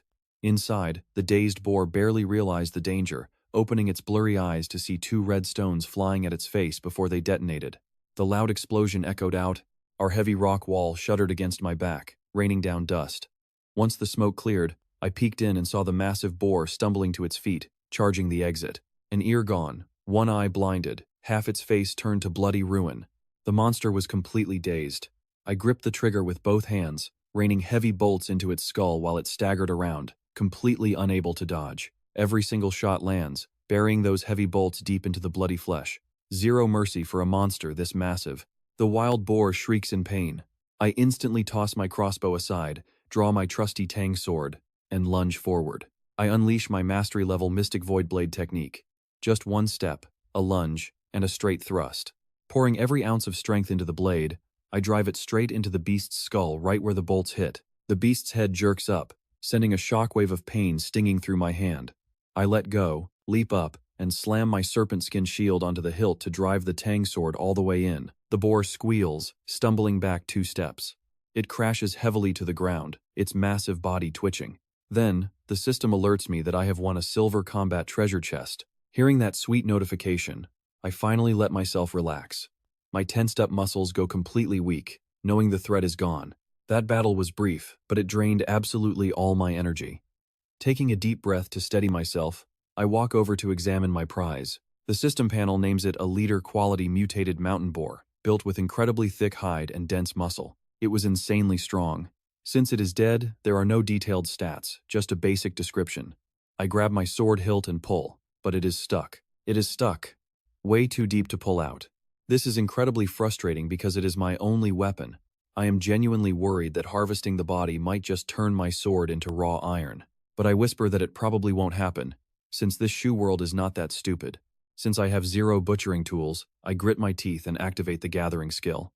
A bright light engulfs the massive beast, taking a bit longer than usual, and then my rewards pop up. 25 blue steaks, 5 orange beast hides, 10 blue beast bones, and 2 blue beast teeth.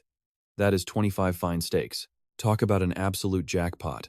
I cannot help but grin, knowing I am set on high-quality meat for a very long time now. Looking at those orange beast hides makes me sigh.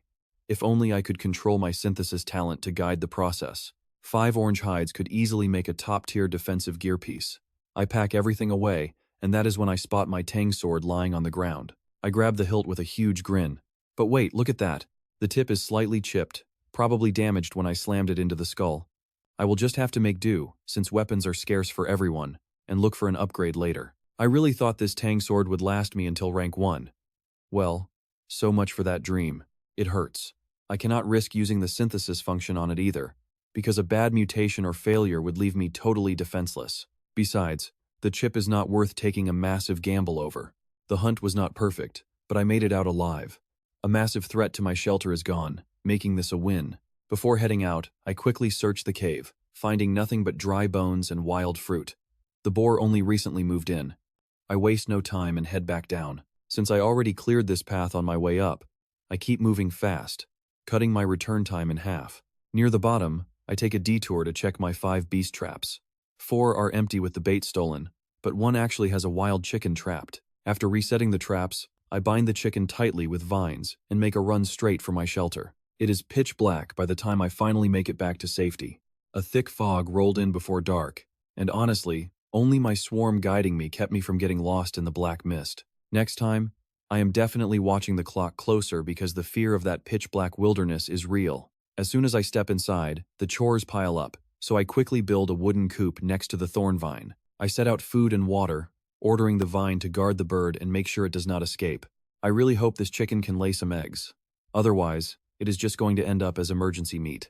To reward the hornbee queen, the real hero of the day, I feed her 50 grams of royal jelly, hoping it sparks an evolution. For dinner, I just devour 2 bowls of instant noodles with bird eggs. It is way too late to roast meat. Full and happy, I pull out my 2 chests. Now, with 2 chests waiting, let us pop the basic wooden one first. Out pops a latex mattress, some sportswear, and an outdoor headlamp. Thank goodness, no more sleeping on that hard wooden board. I always loved a soft bed back on Bluest Star. Surviving here has been leaving my back incredibly sore every morning. The new sportswear gives me a much-needed change of clothes, and the rechargeable headlamp comes with its own cable and a yellow strap. Trying it on, the beam is incredibly bright compared to a torch. It keeps my hands free, and with my solar charger, I can power it forever. That first chest was pure utility, so I turn my hungry eyes to the silver one. This is my second combat chest, and I am praying for an altar blueprint. It opens with a bright flash, leaving 3 glowing orbs sitting on my table, 1 blue and 2 orange. I cheer out loud at getting 1 fine and 2 rare items. Starting from the lowest grade, I crush the blue orb first, revealing a white box with a red cross. The system identifies it as a rank 0 fine medical kit, offering a 30% recovery boost. It comes packed with 10 hemostatic bandages, 5 vials of disinfectant alcohol, and 30 anti-inflammatory pills, 30 painkillers, 3 adrenaline shots, a hemostatic clamp, and bandage scissors. A true survival essential and a massive surprise. Nobody in this harsh world dodged injury forever, so I listed on the channel it could fetch an orange tier price, since it saves lives. Too bad there is no cold medicine, I think. With the weather changing, catching colds gets pretty easy, and for survivors short on warm clothes and medicine, a simple cold can easily become a life or death crisis. Setting the kit aside, I pick up an orange orb. Pretty puzzled because the shape inside looks just like a basin, I quickly crush it, and out pops a tiny, palm-sized model of a hot spring. It is completely lifelike, with actual mist drifting off the water, leaving me even more confused. The system panel names it a rank 1 geothermal hot spring. Rare quality, boosting recovery speed by 50%, and yielding 1 drop of spiritual spring milk every 7 days. The description says Earth Vein Spiritual Energy upgraded this ordinary spring to a rare rank 1 spiritual spring. It quickly recovers your stamina, heals your painful injuries, and gives you a single drop of spiritual milk every 7 days. A saint-grade healing item. You see, this is a legendary resource building, making me cheer out loud. This is exactly what I have been hunting for days, a rank 1 spring that provides both healing and fresh water. The model works like the shelter core, since this world has somehow miniaturized the whole spring.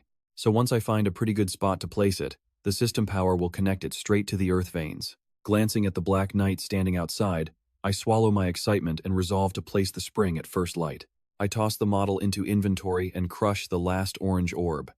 I am hoping hard for an altar, but it is a training ground blueprint instead. It is rank 1, rare quality, boosting training focus by 50% and cutting injuries in half. These attributes only apply to rank 1 survivors and below, demanding 1,000 stone, 1,000 wood, and 200 iron blocks. Not an altar, making me sigh at how rare those blueprints truly are. Still, I adjust quickly. An extra training building is definitely well worth having. This is exactly the caliber of a silver chest, where every single item is highly useful, so I thank that mountain boar. With only an altar separating me from a level 3 shelter, a restless itch takes over. I open the trade channel on the off chance some fool actually listed one. My toilet paper and shield transaction records pop up first, reminding me that I never checked my sales from earlier. And when I open my shop, both the shields and the toilet paper are completely sold out. Especially the toilet paper, since I set no buyer limit and several orders surpassed 1,000 units. It sold beautifully, making it a perfect flagship product. I will queue up another 7,000 units shortly, since I was way too rushed during the day to look closely. So, now is the perfect time to investigate why the small round shield price completely cratered earlier. I lowered the price by 8 wood units per shield, which adds up to a pretty big loss. So, I troll the trade and chat channels looking for clues. After a long search, I look up with a deep sigh, finally understanding the big picture and realizing I am partly to blame. Massive survivor groups like the Summer Alliance and the American Alliance have experts monitoring the trade channels around the clock, day and night. They do not just hunt rare items, but carefully analyze profit and demand on all bulk goods. My high-priced shields landed right in their crosshairs. Easy to get materials, high demand, massive profit margins, plus they needed tons of shields for their own members. So, these giant alliances immediately launched a massive wave of recruiting and buying, paying heavily to lock down shield blueprint holders and even the random survivors who can craft them. Some recruiter tried to reach me early on, but they could not, because I found those spammers annoying and blocked them all. Not that they would have gotten anywhere. With massive alliances entering the market and backing blueprint holders with their endless resources, shield production absolutely skyrocketed. The market flooded, and once other rival alliances piled in, the price collapsed under a mountain of sell orders. That explains the massive crash. But one mystery still completely stumps me. But wait, think about this. How did they actually speed up production when workbenches have hard limits? Even with infinite resources, a level 2 shelter only gets a level 2 workbench. And a level 2 workbench only runs 2 tasks at once, with every single shield costing time. So, this sudden flood meant they either scored tons of new blueprints or found some way to boost workbench efficiency. But a sudden flood of blueprints is highly unlikely. I find the answer quickly in the chat channel, where a helpful survivor replies with a direct item description. It is a shelter building expansion scroll. The message says it lets your built-in shelter structures gain an extra custom function. This means you can add custom attributes to your workshop, fireplace, or bedroom, up to 3 bonuses per building. A workshop, for instance, could gain a massive production speed boost. I have been way too busy lately to scan the public channels, so I completely missed this. But it is not too late, and searching for scrolls reveals some incredible new gear. First up, a building upgrade scroll, designed to boost shelter levels for better resource output. Then, a quality improvement scroll, perfect for refining structures and harvesting much rarer materials. Finally, a beast taming scroll to turn wild creatures into loyal, obedient pets. Sadly, those first two were just chat descriptions with zero real stock for sale. But the beast taming scroll? A niche item. But someone was selling a rank 01 for 500 wood. I messaged the guy, pointing out his cheap scroll only works on completely helpless, rank 0 beasts. He was clearly online because he fired back immediately, claiming it is a mysterious power. 400 was his absolute floor, or else he would just keep it. We went back and forth, no give. After checking other listings to confirm the market rate, I finally snagged it for 390 wood. The details confirmed it requires a defenseless, rank 0 target. Once tamed, the beast can easily comprehend any command from its owner. Now check this out. If I tame Little White, maybe its insane luck attribute will finally rub off on me. Still chasing that luck, I grabbed the scroll and picked Little White up. It looked listless. I smiled, giving a whole sales pitch about how brutal the wild is. I told it that staying with me meant safety, warm shelter, and delicious food, asking where else it would ever find premium honey water. Dangling the honey water in front of its face, I suddenly hit it. Little White had wide eyes, searching frantically for the treat. But when it disappeared, the fluff ball just stared and plopped back down. The little guy was way too smart to be forced. No, I had to tempt it, pulling out the honey water once more. I squeezed in some extra premium honey, set the bowl down, and promised that if it cooperated, this delicious drink would be a daily reward from now on. Slowly, I pushed the bowl forward, closing the distance. The eyes of Little White shone. It remembered that incredible taste from yesterday and knew exactly how amazing this stuff was. Once it dove straight into the bowl, I quietly activated the beast taming scroll. Pure white light burst from the paper, bathing the animal, which did not even stop guzzling its sweet drink. The magic faded, and a system prompt confirmed a successful taming. I closed my eyes, suddenly catching a faint trace of the creature and how it felt. I felt its simple, happy thoughts of food. According to the scroll, our connection will grow stronger over time. Its intelligence will shoot up, letting it understand my words as its loyalty raises. Right now, that sweet drink has it looking much happier. Any thoughts of escaping were gone. None. It waddled over, curling up at my feet. I whispered, hoping my new pet would bring me some serious luck. I placed it on my lap, then turned back to the trade market. Looking at the listings, the shield price was tanking. A small round shield was down to 11 wood and still falling fast. Against a crafting cost of 7, my profit margin was basically dead. To make things worse, sales had slowed to a crawl, whereas before they sold the absolute second I posted them. I completely dropped the shields. I needed a fresh flagship product, because getting dragged into a brutal price war would completely ruin my small-scale operation. Just as I started queuing up some toilet paper, a private message popped up from Wang Ro. He sent over the recliner blueprint, alongside some fresh Blood Fiend Alliance intel and his daily resource harvest. I had to laugh. The guy acted like my sheer presence had totally conquered him into being my subordinate. He was reporting daily and gathering Alliance intel on his own. Perfect initiative for any capitalist. I had zero interest in his loot and had no use for an underling, but absolutely nothing could dampen his spirits. Since I could not block a guy who gave me a solid deal on the recliner blueprint, I gave him a few short replies and sent 5 wood to keep him motivated. With him handled, I hit the workshop to craft 100 crossbow bolts to replace my lost ammo, then queued up 7,000 rolls of toilet paper, a job running until tomorrow. Man, I really need an expansion scroll. After seeing what is possible, this basic workbench feels painfully slow. Returning to the table, I petted Little White and laid out my synthesis materials, deciding to make some explosive stones first since they are incredibly handy. Honestly, my entire boar hunt success relied heavily on them. I summoned the furnace, loaded the materials, and hit confirm. But the panel just gave me an enhanced crossbow bolt, leaving me utterly confused. Trying again, the blue light flashed, and an explosive stone appeared. That first fail was just a fluke. Let us put my luck to the test. I run it once more, and out pops another enhanced crossbow bolt. I just stared at the table. Seriously? I felt incredibly, deeply insulted. I kept telling myself my luck was just average right now, probably totally drained from opening all those chests earlier. Since things usually went better, I looked over at Little White and felt like it was totally judging me. So I reached out and rubbed its head twice. I begged the little guy to share some luck, explaining its master had burned way too much of it opening chests for our survival. Little White just gave me this look, let out a tiny squeak, and stretched its little paw to touch my hand. It was like it was saying I still had to rely on it. Whether that was true, I had no clue. But the moment cheered me up anyway. I blamed the bad luck on the materials and decided to try something new, using the saddle and reins as my primary ingredients. Since I had no use for them, throwing in 8 units of bone as support was an easy choice. The system showed a 75% success rate and 70% mutation chance. High mutation was fine since a standard upgraded saddle was useless to me, so I hit confirm, and my mental energy slowly flowed into the upgrade furnace. That familiar blue light flared up, and the system handed me the skeleton reins. It actually worked, and I was thrilled because wasting materials is just painful. The saddle was completely gone, leaving only these reins. I immediately opened up the status panel to check it out. Tier 0 skeleton reins. Excellent quality with a skill called Charge, which doubles my straight line speed for 10 seconds and has a chance to stun enemies. The description read, waving these reins summons a tireless skeleton horse mount for up to 2 hours, once a day. This is a genuine summoning item. I called Little White my absolute lucky charm and told it to eat some honey to refuel. This upgrade officially turned me from infantry into cavalry. Now, check this out with my stats boosted like crazy. I was way too hyped up to sleep without testing it.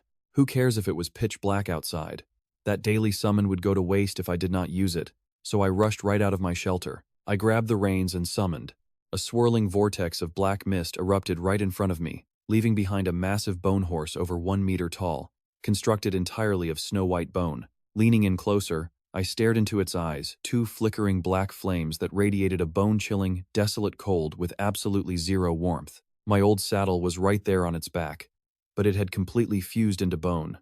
I leaped on, reins in hand, and realized I could steer this beast with just a thought. I rode it once around the shelter and felt absolutely zero bumps. The bone saddle was actually quite comfortable. The only real issue was how terrifying I looked, because anyone seeing me riding this thing at midnight would think I was a ghost. The area around my shelter was wide open and completely clear, but I did not push the horse to full speed, choosing instead to circle around a bit more just to enjoy the incredible feeling. I dismissed the mount, watching it dissolve back into dark mist, and packed up the reins. It was pretty late, and I had totally lost track of time. I washed up quickly and crawled into my warm bed, falling asleep almost instantly. But right before I drifted off, I felt like I had forgotten something. The system world. Day 8. The mist was clearing to sunshine. Temperature was 7 to 15 degrees, with a 3-day countdown to the acid rain trial and a warning that mist beasts would grow more savage, though drop rates were up. The thick mist, the savage beasts, and the looming acid rain instantly wiped away any sleep left in my eyes. Reading the alert closely, I realized the mist would get much thicker today. You can bet things are getting dangerous, but the system sweetened the drop rates to push high-risk, high-reward fights. Just as I expected, the World Chat channel was filled with wild theories and survival tips. One guy warned that visibility was under 100 meters, making it easy to get lost. Another begged for help, terrified of some blurry shadow lurking right outside their shelter. Others snapped back that anyone refusing to fight would just starve, since real fortune only favors the bold. Cutting right through the panic, one survivor bragged that now das. The whole channel went absolutely green with envy, dying in one slash and dropping a treasure chest. Instantly, the whole channel went absolutely green with envy. The mist was getting worse daily. Shaking my head, I decided overthinking was useless. I would eat, train hard this morning, and see how the afternoon looked before heading out. Breakfast was a hearty meal, a hot bowl of instant noodles and some dry rations. Next was a cup of sweet honey water and an apple for vitamins. Gulping down that warm honey water cleared my mind way better than any coffee. Back on Blue Star, folks would have paid a massive fortune for it. Before starting my daily sword training, I needed to construct a proper training ground. After some planning, I picked the open space to the left of my stone house. There was plenty of room with a clear view outside. I quickly checked my inventory in the storeroom. I had 2,468 wood, 5,000 stone, 393 iron, and 73 glass. Plenty to build, but this construction would completely clean out my iron reserves. I definitely needed to keep a healthy stash in case an altar blueprint let me upgrade my entire shelter. I carried the blueprint into the living room, summoned my shelter core, and placed the blueprint right over it. Sure enough, the familiar three-dimensional holographic layout of the shelter popped right up. With practiced ease, I designated the training ground spot in the front yard, watching the warehouse materials melt into white light and drain away. Right at the designated spot, a phantom structure slowly began to solidify. A system notification popped up, explaining that using basic common-grade materials drove up the costs, while higher-grade stuff would have saved a lot of resources. Just like that. Gone. Then, the phantom snapped solid. I walked over to a 10-meter square plaza paved with blue stone and divided into specialized training zones. Plum blossom posts for footwork and wooden dummies for striking.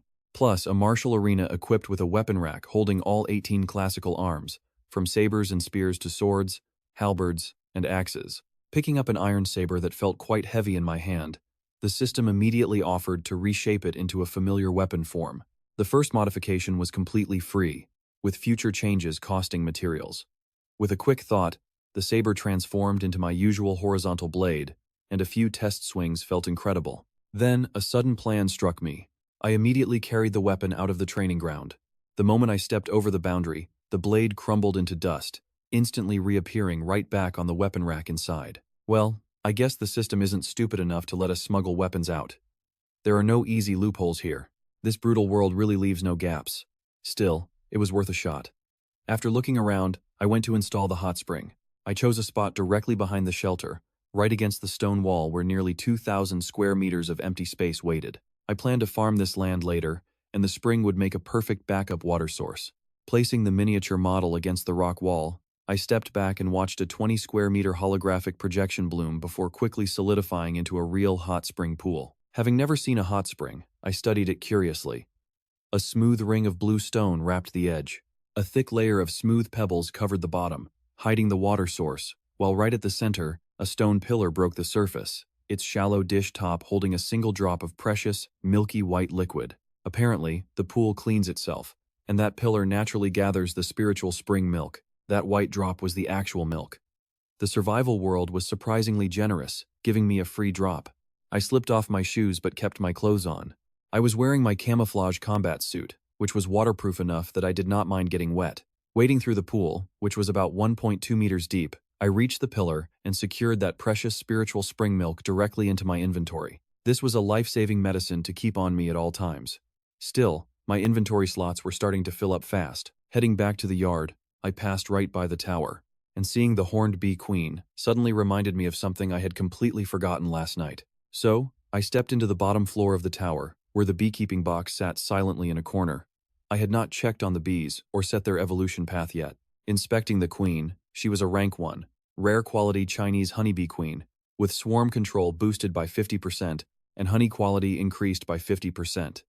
Her panel labeled her a battle victor, capable of commanding larger swarms and producing better honey. The box then prompted me to select the swarm's future direction, and I chose logistics without a second thought, as her attribute bonuses favored this build.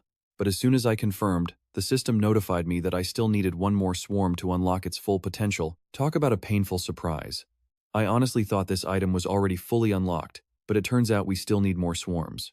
Using the hive controller, I directed the queen to find a suitable spot and build a nest around my shelter. But instead of flying away, she chose the sturdy, spacious ground floor of the arrow tower itself. Perfect.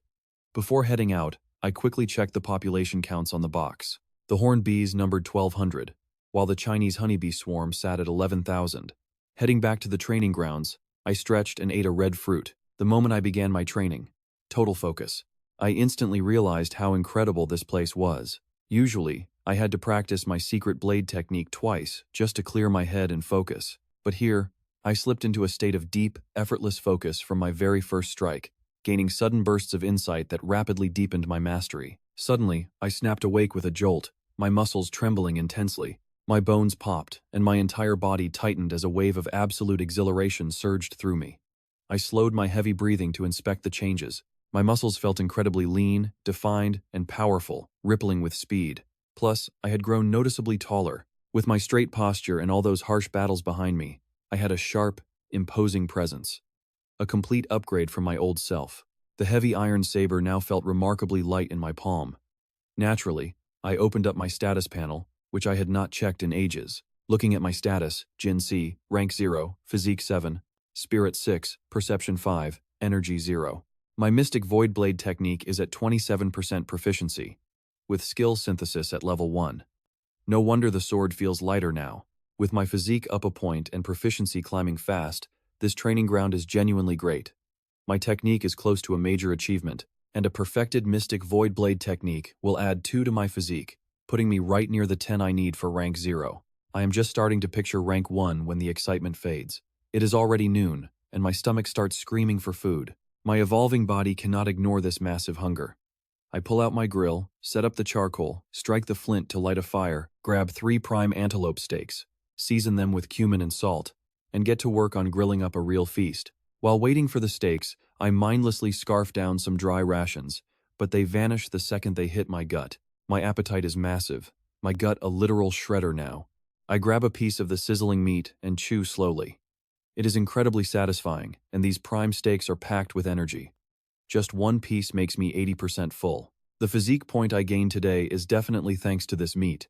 I grill the rest for tonight and treat myself to some sweet honey water, deciding to drink this premium honey water regularly, especially if it boosts my spirit or perception. Eat well, hit harder. I love this way of getting stronger. By noon, the thick fog is still lingering, a thin haze blurring the distance, though visibility is around 200 meters now, which is way better than this morning. I grab my gear because we both know sitting idle in a place like this is a death sentence. Right then, a private message pops up from Song Aru. She made a batch of fertilizer, but only has 10 units to spare for me, keeping the rest. I really wanted growth fluid to make my fire poison thorn vine cover the fence much faster, but nobody is selling any. Then I remember Song Aru grows medicinal herbs all the time, so she is the perfect source for plant-boosting items like this fertilizer. I reply that any amount is fine, and ask for her price, since something is always better than nothing. She answers bluntly, 100 stone. Even if I do not know the actual cost, the fact that nobody else is selling this makes it easily worth 100 stone.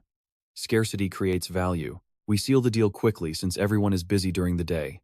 I feed 5 units of fertilizer to my vine and tell it to guard the shelter, promising more when I get back, and the vine sways a tendril at me, as if it actually understands. I push deeper today, because we both know that Scary Skeleton Rain makes the perfect quick escape card. With my swarm scouting ahead, I leave the shelter and march straight south, checking my beast traps along the way. Nothing yet, so I reset them. 3 hours later, I finally reach the forest edge, the furthest I have ever gone. But the trip is not a total waste because the swarm uncovers a nest of wild rabbits. 4 of them are completely paralyzed by the venom, making it easy to snap their necks and stuff them into my backpack. I do not harvest them now because they are just ordinary rabbits, not prime meat. Keeping them whole to trade with other survivors for materials is much better. I totally misjudged the time, meaning only the outer edge of the forest is within reach. I underestimated the distance, and the hike is much longer than planned.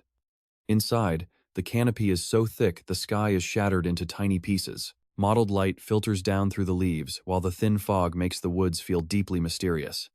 I walk forward, staying completely alert. My swarm is spread out wide, ready to warn me of any danger. Strange bird calls echo through the trees, and the deeper I go, the more I hear insects scurrying away in absolute panic. Even with the swarm clearing the way, I take every single step with extreme caution. This is an untamed, ancient forest where anything can kill you. Soon enough, I spot a resource node. A grove of hemlock trees glows with an enticing blue light under my detection skill. The system lists hemlock as premium wood for crafting bows and arrows. It is way tougher than my black ironwood, making it perfect for bow staves. I did not bring logging tools and I am short on time, so I simply mark the location. I will definitely return for it later, so I keep scanning with detection as I walk, searching the easy way. The light fades as I push deeper, and the woods grow darker as the sun sets. Suddenly, my face lights up when a few scout bees return, signaling another resource point. I follow them cautiously, weaving past 10 massive trees, quickly closing in on whatever creature the swarm discovered. But suddenly, a terrifying wolf howl echoes nearby. I freeze, my face growing dark, wondering if my swarm just found a whole pack. The swarm cannot evaluate actual danger, and while I can handle 1 or 2 wolves, 3 would absolutely tear me apart. After a tense moment, I decide to abandon the target. Wolves travel in packs, not alone, and the high chance of walking into a horde is simply not a gamble worth my life. Suddenly, the sound of a heavy beast charging echoed through the trees. It was closing in fast, and my heart sank immediately. A wolf pack had found me. Shoving my crossbow away, I kept my head, scrambled up a massive tree, and climbed for dear life. Just as I got halfway up, the beast burst through the undergrowth below. A snarling gray wolf with blood on its fur crashed into view below. The thing was already badly hurt. I realized it wasn't hunting me. Deep wounds stained its back bright red. And right as I noticed that, 2 more shadows burst out of the bushes, hot on its trail. These new beasts were smaller, looking kind of like wild dogs with stocky heads, their reddish coats covered in dark spots. Squatting on a thick branch, I recognized them as hyenas, totally focused on bringing down the wolf. Suddenly, the gray wolf spun around and launched itself straight at the hyena trailing behind it, catching it completely off guard. A sharp claw swiped across the predator's face, forcing out a painful, muffled shriek as blood splattered onto the dirt. The wolf lunged to finish the job, but the second hyena leaped in, biting hard at its neck. It forced the wolf to back off and dodge. With the second beast keeping up the pressure, and the injured one recovering to join the fight, they teamed up to tear the wolf apart. Watching the beasts tangle below, I calmly pull out my weapon. Now check this out, this is where things get wild. I fire an ice bolt straight into that injured hyena. The beast never saw it coming. The magic projectile hit it dead on, making it howl in pain. But before it could spot me, the wolf seized the opening, lunging forward to sink its fangs deep into its neck. The other hyena tore into the wolf's soft belly to tear it away, but with a crimson flash in its eyes, the wolf ignored the agonizing wound. It clamped its jaws tighter, snapping the first predator's neck. That hyena had tried to dodge, but my frost magic had cut its speed in half. It died in sheer frustration. Bleeding from its stomach, the wolf kicked with raw power, throwing its attacker back. The wolf howled as the hyena ripped flesh from its gut, but the beast quickly recovered its footing. Spitting out the wolf flesh, it pounced right back, and the two went rolling in the dirt, tearing at each other until the dying wolf began fading fast. Seeing my chance, I aimed from the branches and let loose a relentless volley. 6 iron bolts flew at the winning hyena. The beast sensed danger and tried to dodge. It missed 2, stumbled on the third, then ate 3 more directly before collapsing. Coldly, I aimed straight at its eye and put one final arrow cleanly through its skull. No way I was climbing down without making absolutely sure it was dead. With both beasts down, I couldn't help but grin as I looked at the incredible spoils. I packed up my weapon, slid down, and set my swarm to guard the area while I harvested the 3 bodies. The wolf dropped 5 blue wolf meat and 2 fangs, 5 blue wolf furs, while the hyenas gave 6 meat, 4 fangs, and 2 blue hides, and on top of those top-tier materials, I scored 3 wooden treasure chests. This commotion was bound to attract other predators. No matter how sweet the loot was, I had to clean up quickly, call back my swarm, and get out of there. Sometime later, in a quiet, grassy spot right near the forest edge, I squatted down, holding a strange plant. After escaping the battle, I had followed my swarm while running a constant search scan across the forest floor. And look at what my search turned up. A sudden blue glow on the ground almost blinded me. Glancing around, I spotted 40 or 50 of these rare herbs growing nearby, scattered across about 10 square meters. Checking the item details, I beamed. It felt like finding literal piles of cash. Mutated agrimony. Rank 0. High-quality stuff that boosts healing potion potency by 30%. It was perfect for hemostatics, antidotes, and stimulants. Plus, it acted as an insect repellent. This was a total treasure. I began harvesting the plants, picking them one by one. A tedious process, but totally worth it. I carefully harvested everything, wrapping up in about half an hour with 58 pieces of mutated agrimony and 5 seeds. Having plantable seeds was a massive bonus. This meant I could grow a massive field of this valuable agrimony back at my base if I cultivated them properly. Stashing the precious seeds away, I quickly headed straight toward the forest boundary. Night had already fallen by the time I finally stepped out. A heavy fog rolled in, cutting visibility below 100 meters and making the night settle even faster. Standing in the open clearing, I retrieved my swarm box and recalled the hornbees.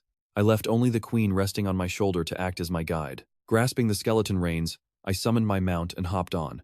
Reins firmly in my right hand, swarm box held tight in my left, I rode off. With just a single thought, my skeleton horse bolted toward the shelter. Since it ran way too fast for that beast to keep up, I made it back without a single scare. Once inside, I set the gooey bee box up on the arrow tower and took out 50 grams of royal jelly for the queen. The Chinese honeybees inside were already busy settling in, and the fire-poisoned thornvine reached out a tendril to greet me. I dropped the last 5 units of fertilizer near its main stem, having learned through our mental link that this stuff really speeds up its growth. But I told the vine straight up, as massive as it is now, this tiny bit of fertilizer is like trying to put out a forest fire with a cup of water. It was basically like a growing kid getting only a single bite of meat. Sure, it helps, but it needs a constant stream of food that I just can't provide yet, meaning it'll have to keep growing on its own for now.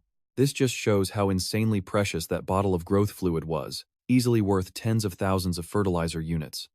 After patting the vine, I headed back inside my stone house, peeled off the heavy rattan armor and combat suit, slipped into some sportswear, and finally let my mind and body completely relax. After a quick rest, I walked to the workbench and collected all 7,000 finished rolls of toilet paper, listing them for 2 wood pieces each, since scaling up my production meant the crafting time also stretched. 7,000 was the absolute limit for my level 2 workbench.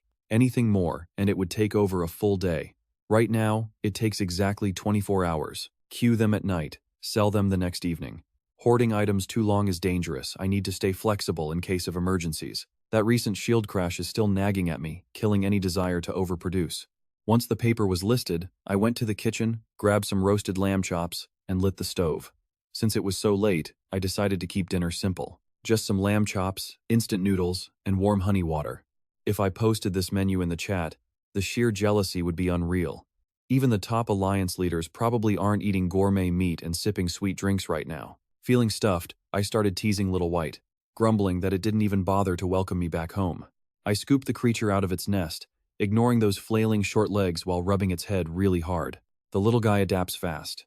It was literally near death yesterday, but now it is completely comfortable, only opening its eyes for a second before dozing off again. A quick look at its dish showed plenty of food and honey water were already gone. Great appetite and a comfy life. Honestly, it is living far better than its owner. Giving up against my massive hand, Little White went totally limp, pretending it didn't even care.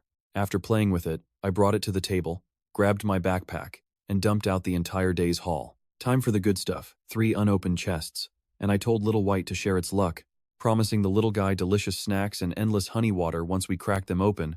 I gave a dramatic wave, and whether it understood me or not, the pet started dancing excitedly at the mention of honey water. All 3 were basic wooden chests with no way to tell which was best, so I gave Little White a quick pat and cracked them open.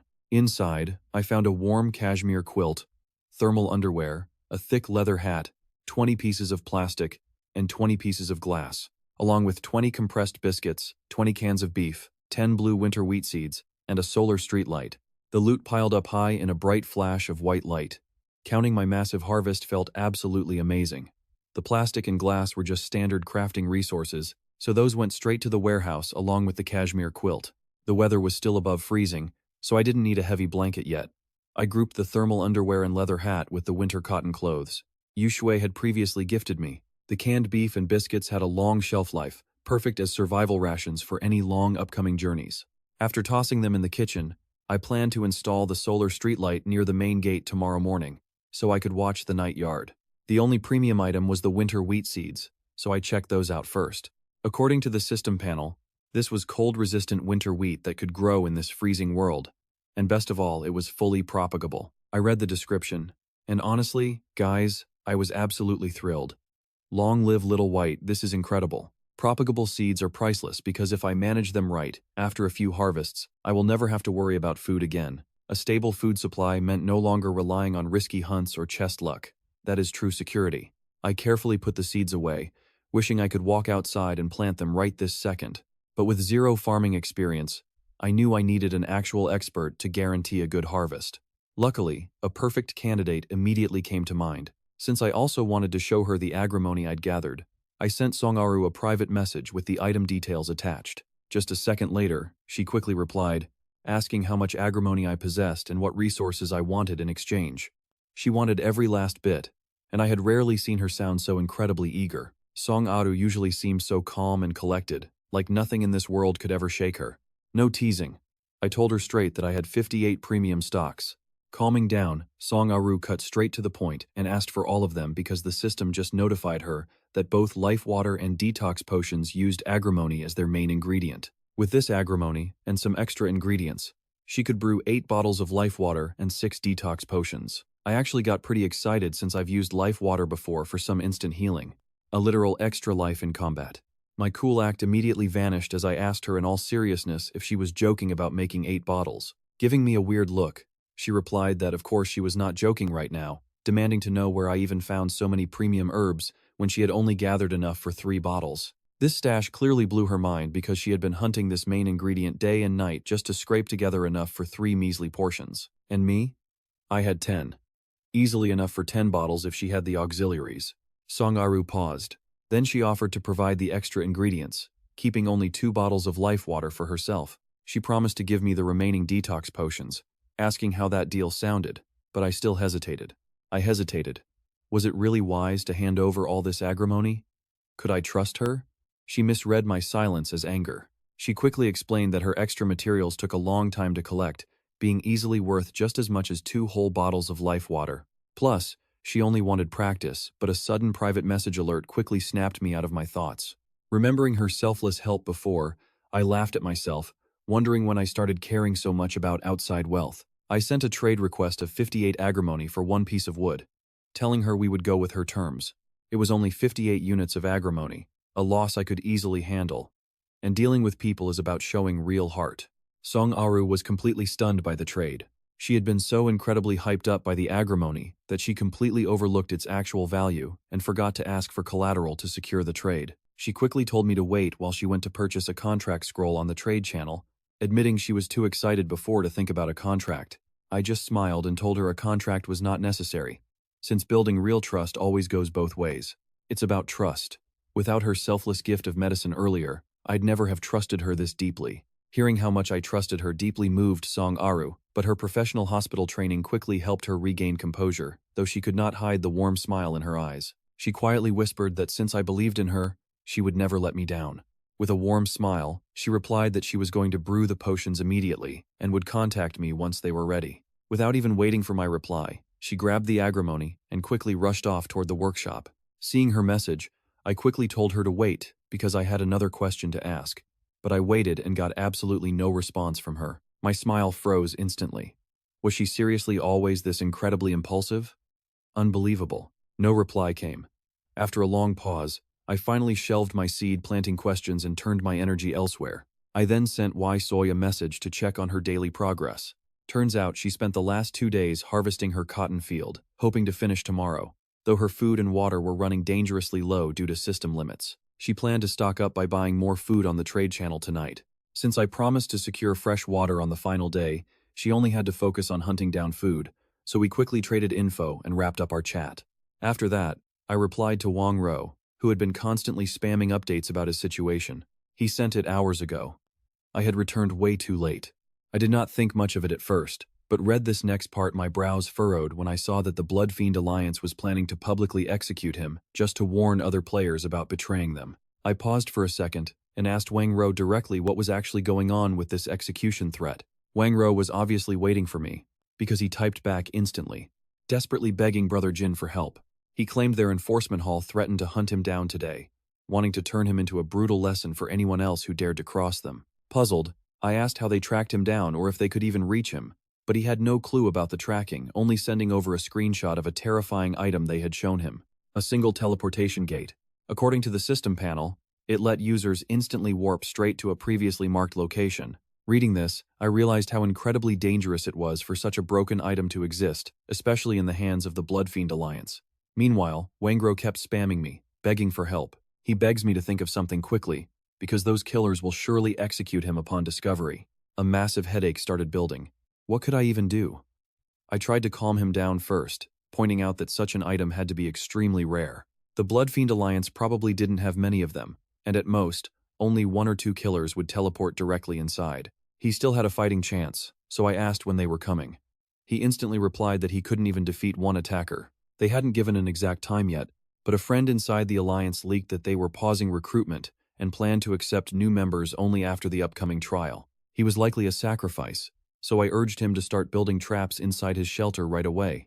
I asked if he had ranged weapons, offering to send a repeating crossbow, since with enough preparation, taking out 2 enemies shouldn't be a problem. Wangro thanked me, promising he would do everything he could to get ready, begging me to come help him directly because a 2 versus 2 would guarantee a win. Reading that, a strange, uneasy feeling suddenly welled up inside me. Wangro sent another message asking how to make traps. My train of thought shattered, so I just explained a few methods, then logged off, saying I was busy. Closing the chat, his desperate look turns cold, then suddenly fawning. Looking behind him, he happily reports that Jin is almost hooked. Just think about it, he plans to use a high-priced hearthstone to lure Jin straight to his doom. In front of him sits a burly, muscular man, half reclining in a wooden rocking chair, wearing a tight black training uniform that strains against his bulging muscles and fierce features. Next to him, 2 lightly dressed women kneel, smiling as they massage his massive thighs. Hearing this, the boss slowly cracks his eyes open, glancing indifferently at the bowing Wangro. He calls him Four Eyes and mentions that Jin possesses massive stockpiles of resources. Since Four Eyes promised he could trick Jin, he even dared to demand an extra blueprint. If it fails, his recent contributions mean he won't face any punishment. But without Jin's food, their men outside will starve, and they might just take it out on him. He closes his eyes again, ignoring the trembling traitor. Meanwhile, back at his desk, Jin ponders for a long time, but that fleeting spark of inspiration from earlier completely eludes him. His efforts yield nothing. Still, the situation reminds him that his shelter's internal defenses must become his top priority, because if enemies can teleport directly inside, fences and towers are useless. He mutters that he can't just dig traps over every single floor, realizing internal defense cannot be rushed, and that without understanding how teleportation actually works, target defenses are impossible. He decides the current priority is surviving the upcoming acid rain. Focusing on the trial, Jin opens the trading channel and finds his toilet paper completely sold out. Bulk buyers are clearly from the Survivor Alliance. He collects 14,000 wood, queues another 7,000 toilet papers, and remembers he needs iron. Jin privately messages Yu Yang, asking directly how many iron blocks he has and what he wants in exchange. Yu Yang, a massive internet addict who basically lives on the channel, immediately replies, calling Jin brother and offering them for free. Jin's sweat drops, asking seriously if he has 500 units. Unembarrassed, Yu Yang chuckles, saying he only has 300 to spare. Jin takes all 300, asking for his price. Yu Yang goes serious, quoting the standard market rate. He asks for 1,000 wood and 400 stone. Though he trolls, it is a very fair price, since 1 iron usually costs 5 wood. Trading wood back for iron is always much harder and usually expensive. Jin sends the trade immediately, secures the 300 iron blocks, and tells Yu Yang he will buy any future iron he finds. He stretches, finally done for the night, having worked non-stop since returning.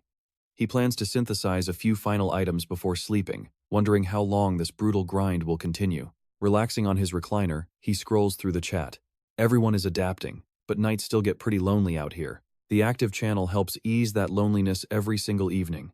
Hours slide by into the deep night. Telling himself not to get addicted, Jin prepares to sleep right after finishing his final synthesis. He reluctantly closes the channel, looks down, and gently strokes the little white pet on his lap. I call the little guy over, telling him it is time to earn his keep again. Stroking little white for good luck, I lay out the crafting ingredients prepared earlier. I decide to warm up with the explosive stone recipe I know by heart. That means a crossbow bolt as the core, 5 pieces of wood, 1 coal, and 1 warm stone. Focusing my mental energy, I summon the heavy synthesis furnace. Slowly placing the items inside, one by one. I hit confirm blindly. Yes. First try, a total success. The system notification shows I just scored a single bursting flash stone. Talk about a great start. My luck is hot today, so I need to ride this wave. Tucking the flash stones safely into my inventory, I pull out another crossbow bolt. This time, I am not aiming for explosives. My sword skills are solid now, but that ice pattern repeating crossbow remains my go-to weapon. Melee is just too risky, and sniped fights from afar give the best returns with almost zero danger. Because of that, I want to craft stronger bolts. I actually made a fanged armor-piercing bolt once before but was always too scared to waste it. The secondary ingredients back then were beast fangs, and luckily, I managed to harvest some high-quality ones earlier today. Recalling the exact formula, I prepare 1 crossbow bolt as the base, 3 beast fangs, and 3 pieces of black ironwood. Time to check the odds. Now check these odds. 85% success and 25% mutation. I confirm it immediately. 1 point of my mental focus drains away, and the furnace erupts in bright blue light, an absolute guarantee of success. When the blinding glow fades, a beautiful bolt sits on the table, casting a dangerously freezing gleam. The description calls it an ironwood armor-piercing bolt, rank 0. Premium quality with a built-in knockback skill. Made from top-tier black ironwood and beast fangs, this thing will shred armor and blow back any target it hits. Both the piercing and knockback are way stronger than the old fanged bolt. Honestly, I did not expect to roll an active skill on top of raw penetration. Far more room to maneuver, an absolute lifesaver in a tight spot. Since I have one last set of ingredients, I narrow my eyes and repeat the process because you can never have too many aces up your sleeve. I load the furnace, push my energy in, and confirm. Boom! Another tier 1 bolt appears on screen. Double trouble. I pat Little White on his tiny head, telling this greedy fluffball he did us a massive favor. Both bolts slide right into my inventory because trump cards belong on your person. One last craft, I whisper softly to the little guy. This time we are trying something completely new, and I hope he shares that luck. The white creature lets out a cozy, happy squeak in my arms. That squeak boosts my mood, and I carefully place the next primary crafting material on the wooden table. The core item is the basic backpack I have been dragging around on my runs.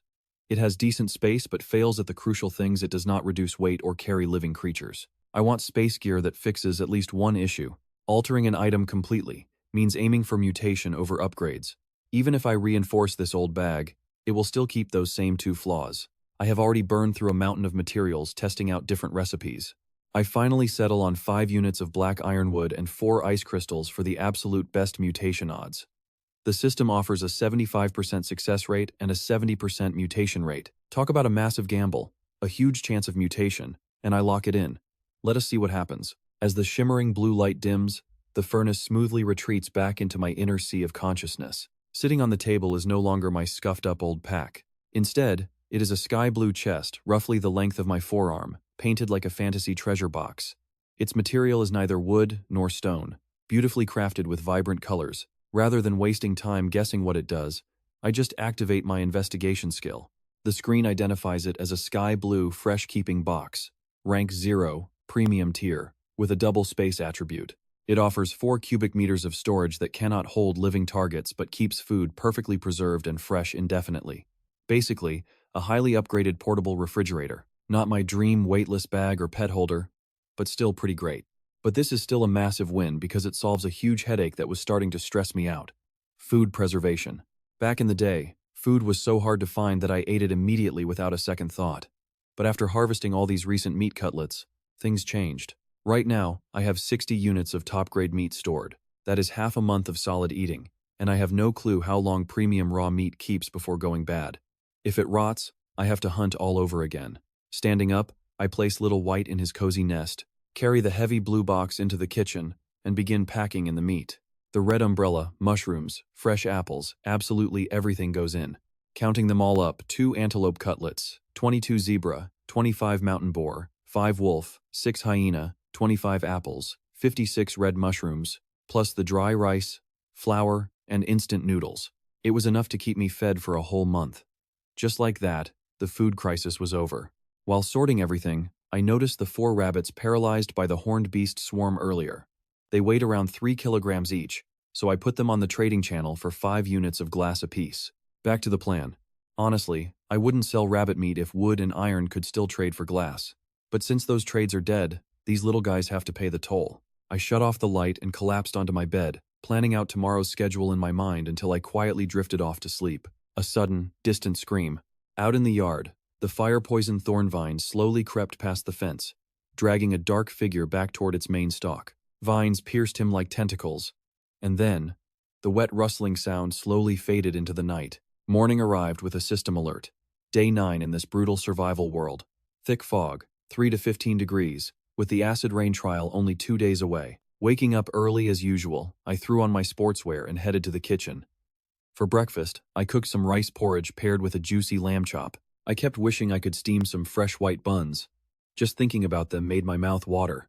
If you've ever been on a diet, you know exactly how intense carb cravings get. It practically becomes a survival need. That is exactly why anyone who actually manages to shed weight has god-tier willpower. I carried my breakfast to the living room and placed the warm bowl onto the wooden table.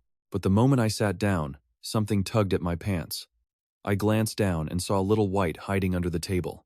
I asked if the little guy was hungry, too. I scooped him up, set him right next to me, and poured some rice into his tiny bowl. But he barely looked at the rice.